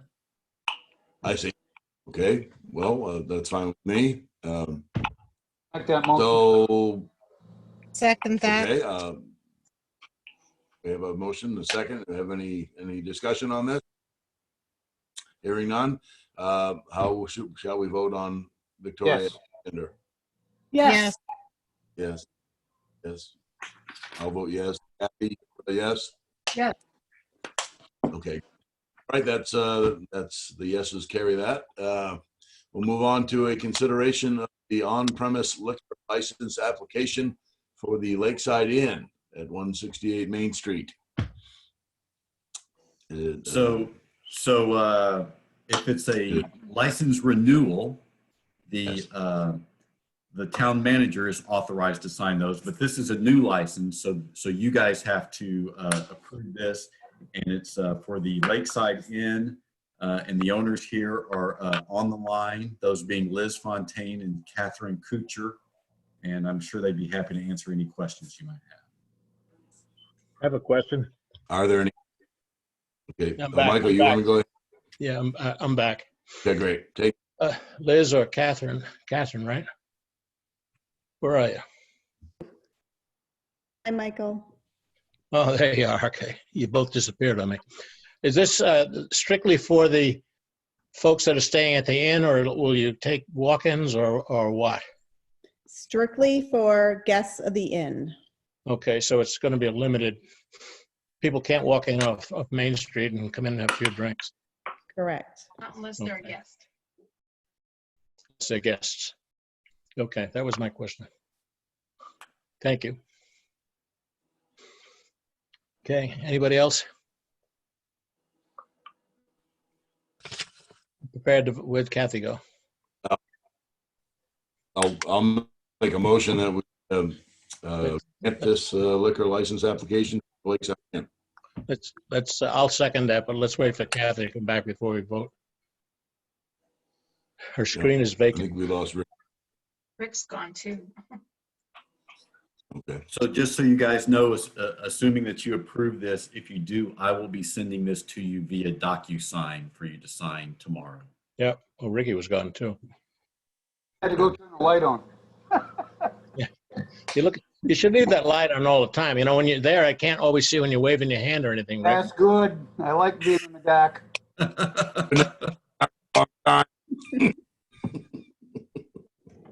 Like a mushroom. Well, let's see, we have enough people. We can vote. 1, 2, 3. We have a quorum right here. I don't know where Kathy went, but let's vote on this. I'll make a motion that we approve the license. We already did that. I did that. Okay, I missed. Okay, it's been made and approved. Any other discussion? Okay. Ernie, how do you vote? Yes, you said aye. Ricky? Yes. Aye. Aye, yeah, aye. Melanie? Yes. Okay, and I'll vote yes. So there's 4, 1 absent. Congratulations. Too late. How do you vote? I vote yes. Okay, 5 zip. Man, All right. Guys. You're welcome. you bet. Thank you so much. Good luck. Good luck. Thank you. Okay, Okay. We're, consideration. yeah, go ahead. We're on C now. Go ahead. Okay, consideration of a pole permit application on Dunn Road. I make a motion that we accept this application for a pole permit. I'll second it. Do we have any idea of how many more he's going to, this is what, the second or third one he's asked for?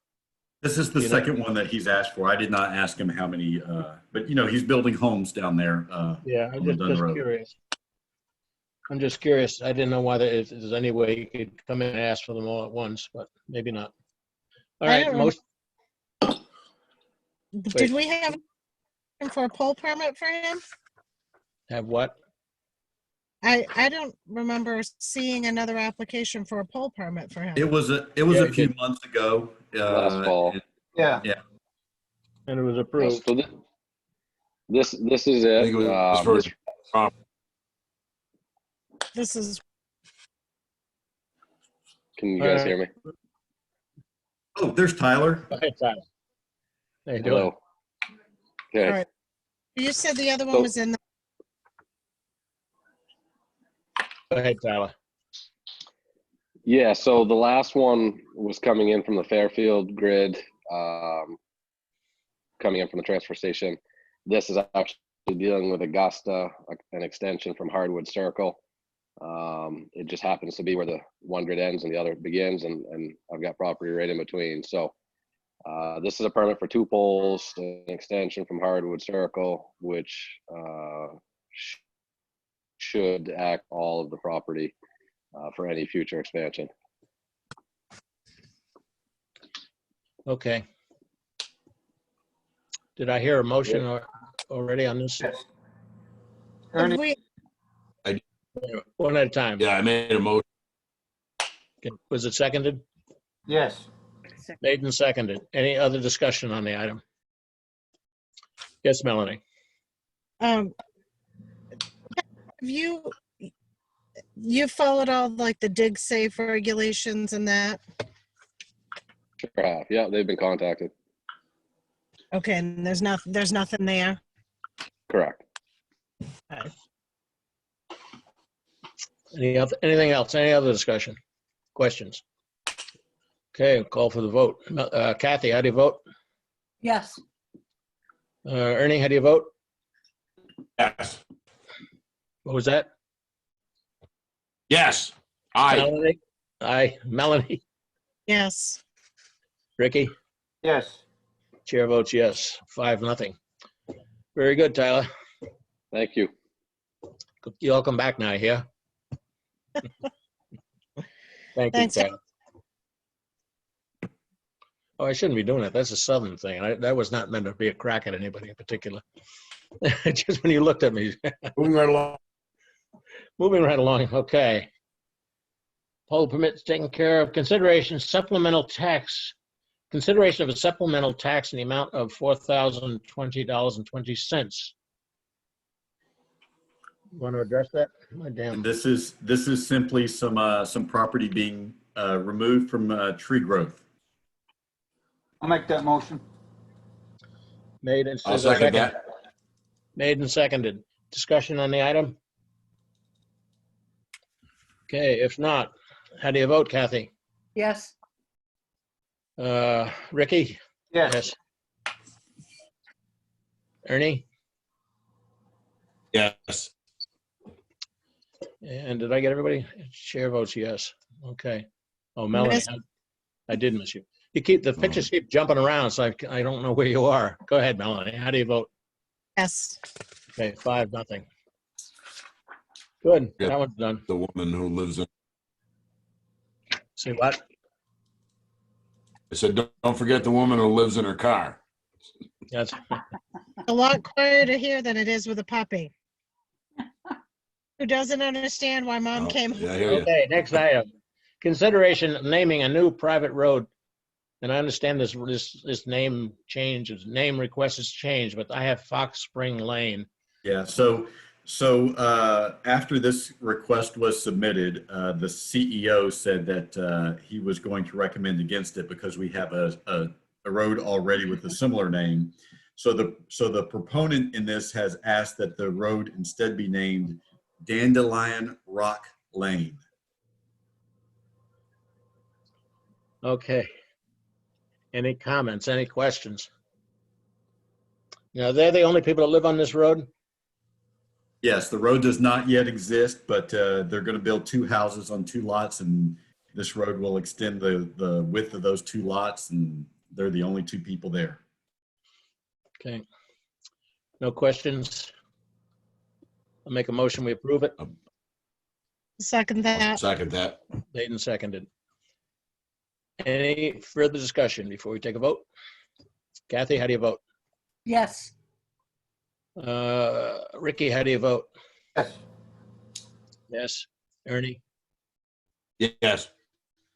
Melanie? Yes. Yes. Chair votes yes, 5-0. Good. Dandelion Rock Lane, is that it? Dandelion New Rock Lane. New road in town. It was a All main right. road. Lane, didn't they say lane? What's next? Lane. Lane. Thank you. Okay, next item, consideration of auto graveyard permit renewal for Raymond Frappier. I'll make that motion. Motion I'll been made. second that. Made and seconded. Any discussion on the item? Anthony, did we hear anything from abutters or anything? Nope. Everything is in order. Good. In that case, Kathy, how do you vote? Yes. Ricky, how do you vote? Yes. Ernie? Yes. Melanie? Yes. Chair votes yes, 5-0. Good. Consideration of dispatch services agreement with the city of Waterville. Anthony? Okay, so the contract that was in your packet would take effect in July. It does represent a pretty significant cost increase from about $8,600 a year to about $13,200 per year. That amounts to $4.46 per resident for fire and rescue dispatching in the coming year. And the reason the prices jumped up is the city of Waterville provides this service. They did a financial analysis and found out that their taxpayers were in a very large part subsidizing the service for 9 other communities that their dispatch was serving, including us. And so they did give us plenty of heads up notice about this, and we were able to account for it in the budget. And so we are recommending that you authorize me to execute the contract. I'll make that motion. Motion's been made to accept the contract and let Anthony sign it. Is that your motion? Yes. Do it twofold? Twofold, to accept, to sign it, to accept the contract and let Anthony sign it. Is that your motion? Yes. Okay. Is there a second? Second, Made and seconded. Any other discussion? Okay, Kathy, how do you vote? yes. Ricky? Yes. We don't have a choice. No, yeah, either I don't answer the calls. Ernie? Yes. Yes. Melanie? Yes. Yes. I got you, Ernie. And chair votes yes, 5-0. Okay, that's it. We're going to the warrant. I gotta step away for a second and go close the door. It's getting cold in here. Boy, what a sunset we have tonight. It's gorgeous. Wonderful. I was just looking at it. Yeah. Excuse me. Okay, so as he steps away to close the window there, continue on with the warrant. Does anybody Would you want like to me read to the warrant? Yeah, I will. So this is warrant 68 in the amount of $30,839.30. Okay. Second that. You seconded it? Well, we got to make a motion. He can't. I'll make a motion. I'll second it. Okay, you made, There we go. you second. Is there any discussion on it? Yes. Anybody? Okay, go ahead. Who said that? Me. Melanie has, Melanie, go ahead.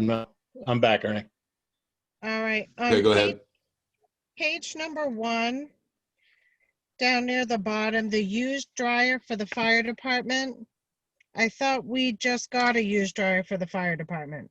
You are correct. And in fact, we had a invoicing snafu. And so we thought we had received an invoice. It was actually charged to one of the town's credit cards.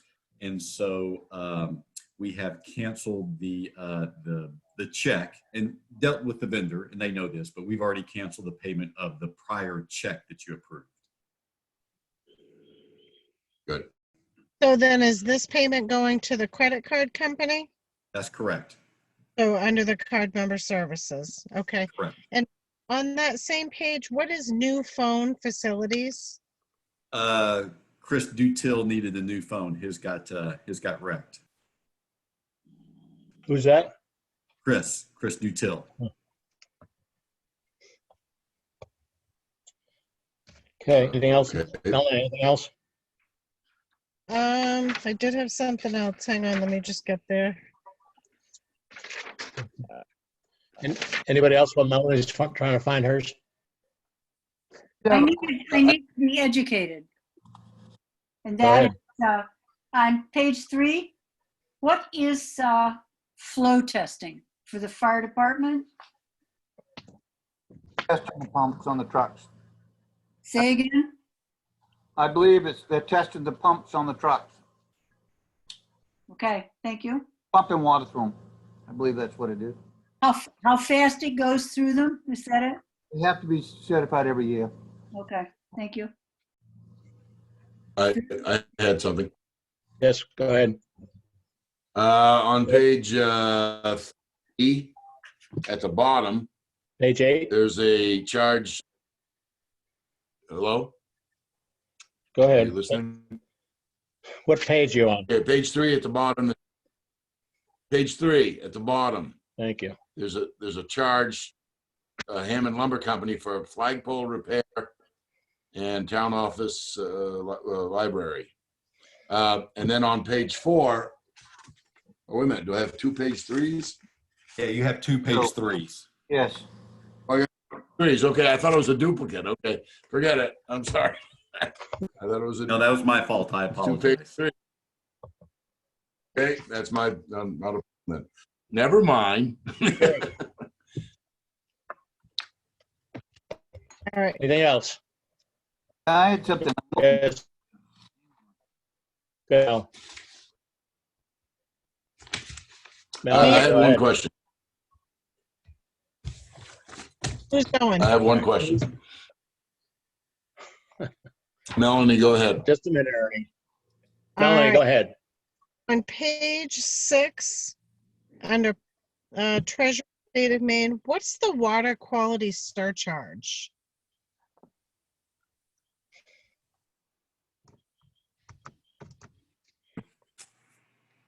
I'll have to look that up.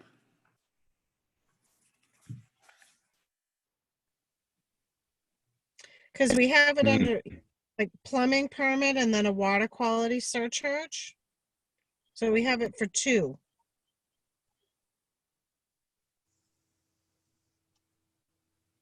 Okay, we'll look into it, and find out, I guess. Okay, yeah, because the amounts, they're like 15 is one and 45 is the other. Yeah.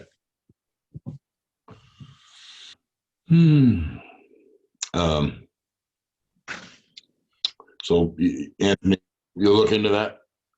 Great. I'm looking at the invoice right now. Yeah. I had a question. These rec center rental refunds that popping up here and there, is that for daycare or is No, sir. Those were rentals of this recreation center that had to be canceled.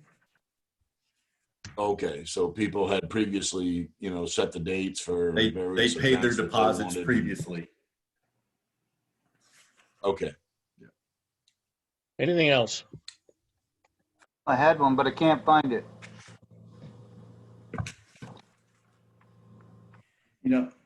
Melanie, I'm seeing this here, but I'm not fully understanding it. Let me check on that and I'll get back with you guys on that $15 charge. Well, one is 15 and one is 45. Yeah, I do know that we do have multiple water quality tests at the recreation center, but I'm not certain if that's the accounting for those. I'm not. All I see are plumbing permits, so I don't fully understand those. Right. Because I thought we had already paid for the water quality, the water testing that needs to be done there. We did there in the Dalton property.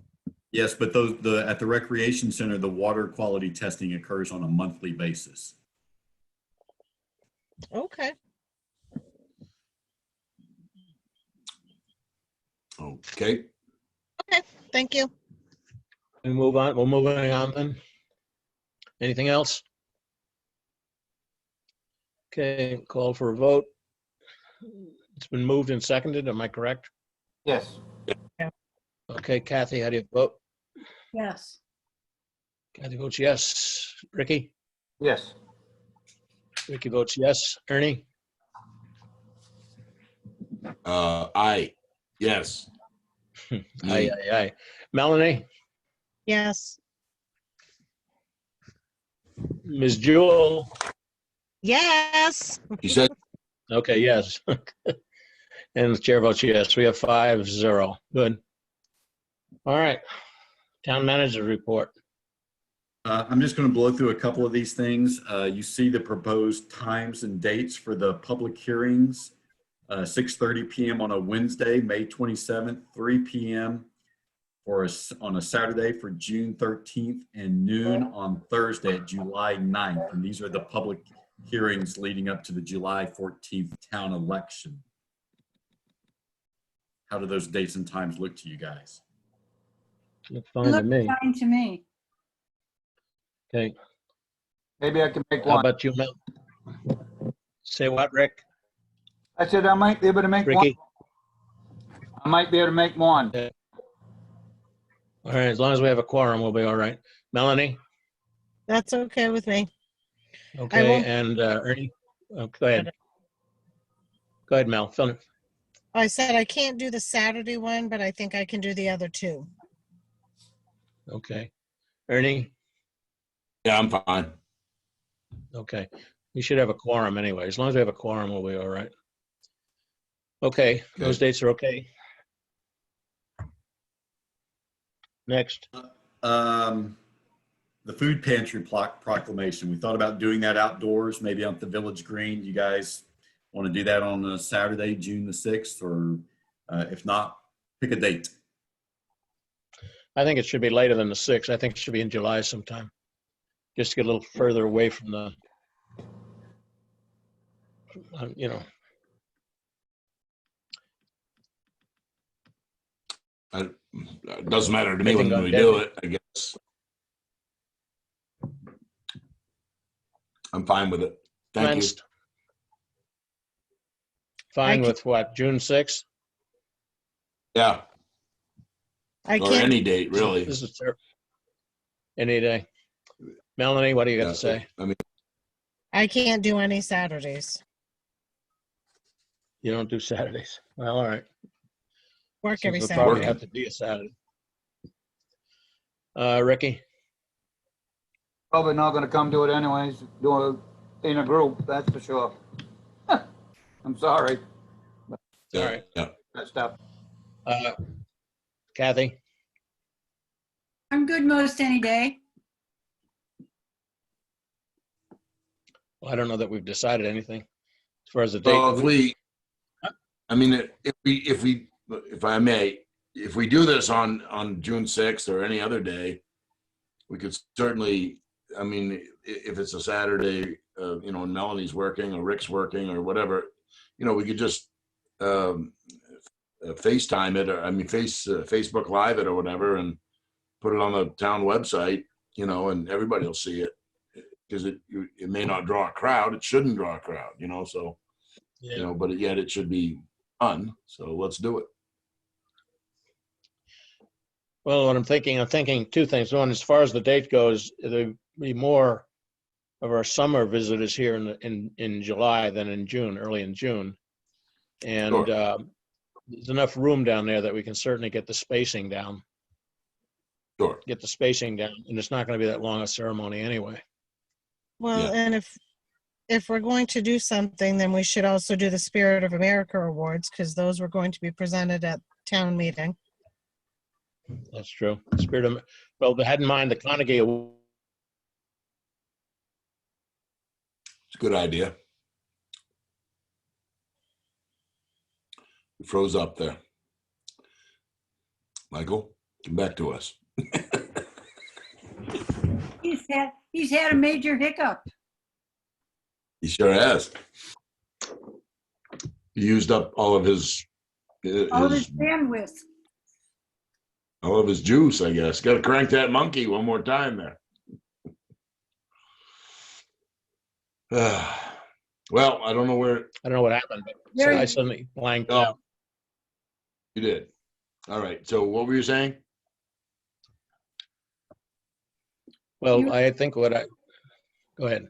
I can't see anybody here today. I'm the only picture on the screen right now. Okay. That's fine. This has been terrible tonight. It's not as good as it's been. You have to adjust your speaker view up in the upper right-hand corner. Yeah.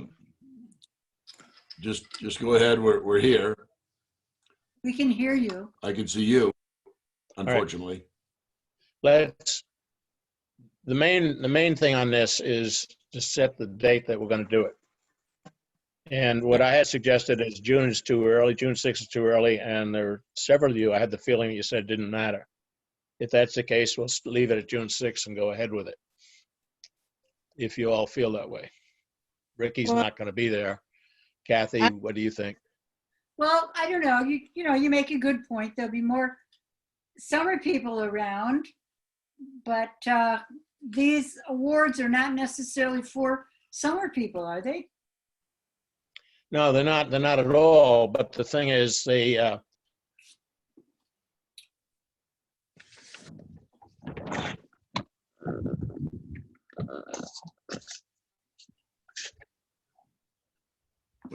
I think we lost him again. Yeah, we did.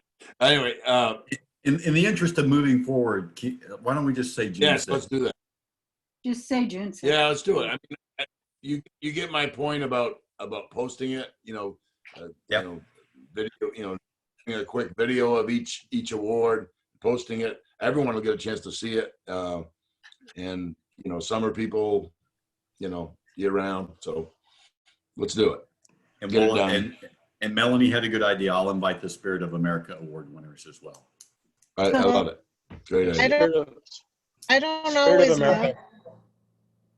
love, I don't always ahead. love the schedule something though when some of us can't be there. Like we did the dedication for the park on a Saturday. For folks who work Monday through Friday, it makes great sense.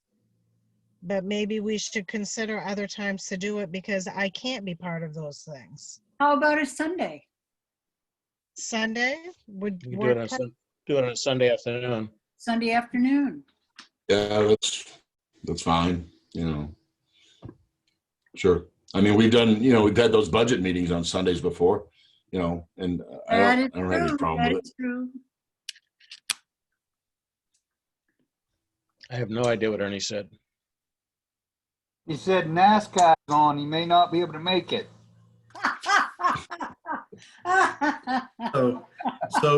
So are we now agreed on Sunday, June 7th? That's fine with me. How about you? Great. Mel? What time? Whatever time you guys want. Sunday, June 7th.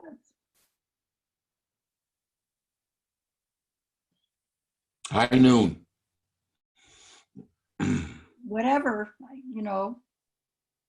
Okay. We gotta move along here. So what time? You pick the time, Mel.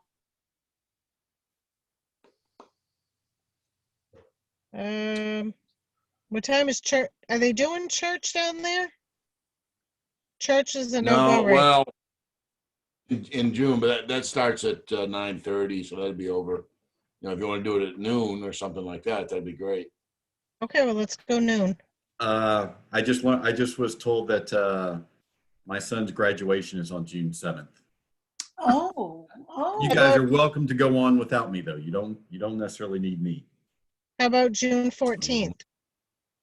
Perfecto. Sounds That's wonderful. fine. Good. Do it. And all of the awards that we can think of, we can do then. Let's do it. Yeah, that's good. 12 o'clock noon? Yes. Perfect. Sunday, June 14th at noon. Sounds Love like a it. deal. Ricky, you want me to pick you up? No, I'm not going. Oh, come on. I haven't been in any stores, any groups, so I get you. I don't need it. One last thing I'd like to mention. You guys kind of threw me a curveball on the cemetery water line projects and wanted to pay for those out of the capital reserves, which I'm fine with. I don't quibble with at all. But it did make me wonder, do you guys want to reconsider doing the same thing with the transfer station repaving? Go ahead and reissue that RFP and see if we can get a good price on that and pay for it out of the capital reserve. Same sort of strategies we're taking with the cemetery water lines, or do you want to just stand pat on that? Well, I think there's, sorry if I may, I think there's a difference between the cemetery water project and the transfer station, because the reason we were holding off on stuff for the transfer station is that we don't have a protocol for if you need to use capital reserves to cover operating expenses. But the we can't do that unless we get voter approval. You may recall that I checked with MMA about that. And we may have to do that if.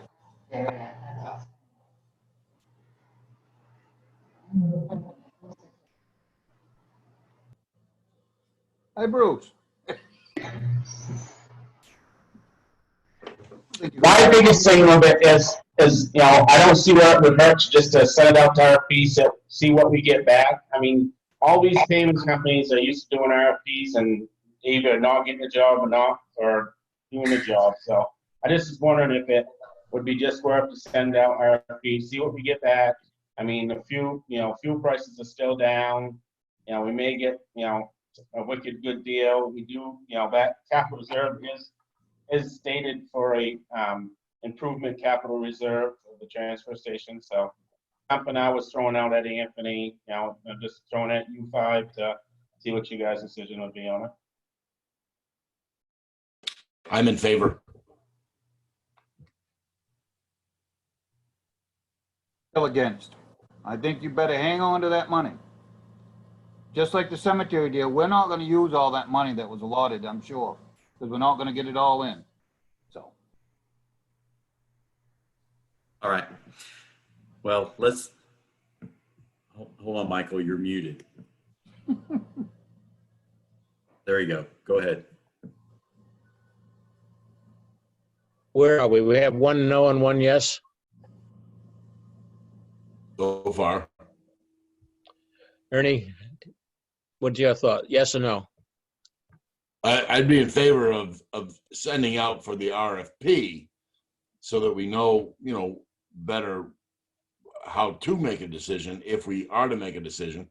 Right now, I think it's a little haphazard. I mean, we got to pay attention to what's coming down the road, but we got to have a road to come down to get to the septic, to the transfer station, and that's going to be an ongoing thing.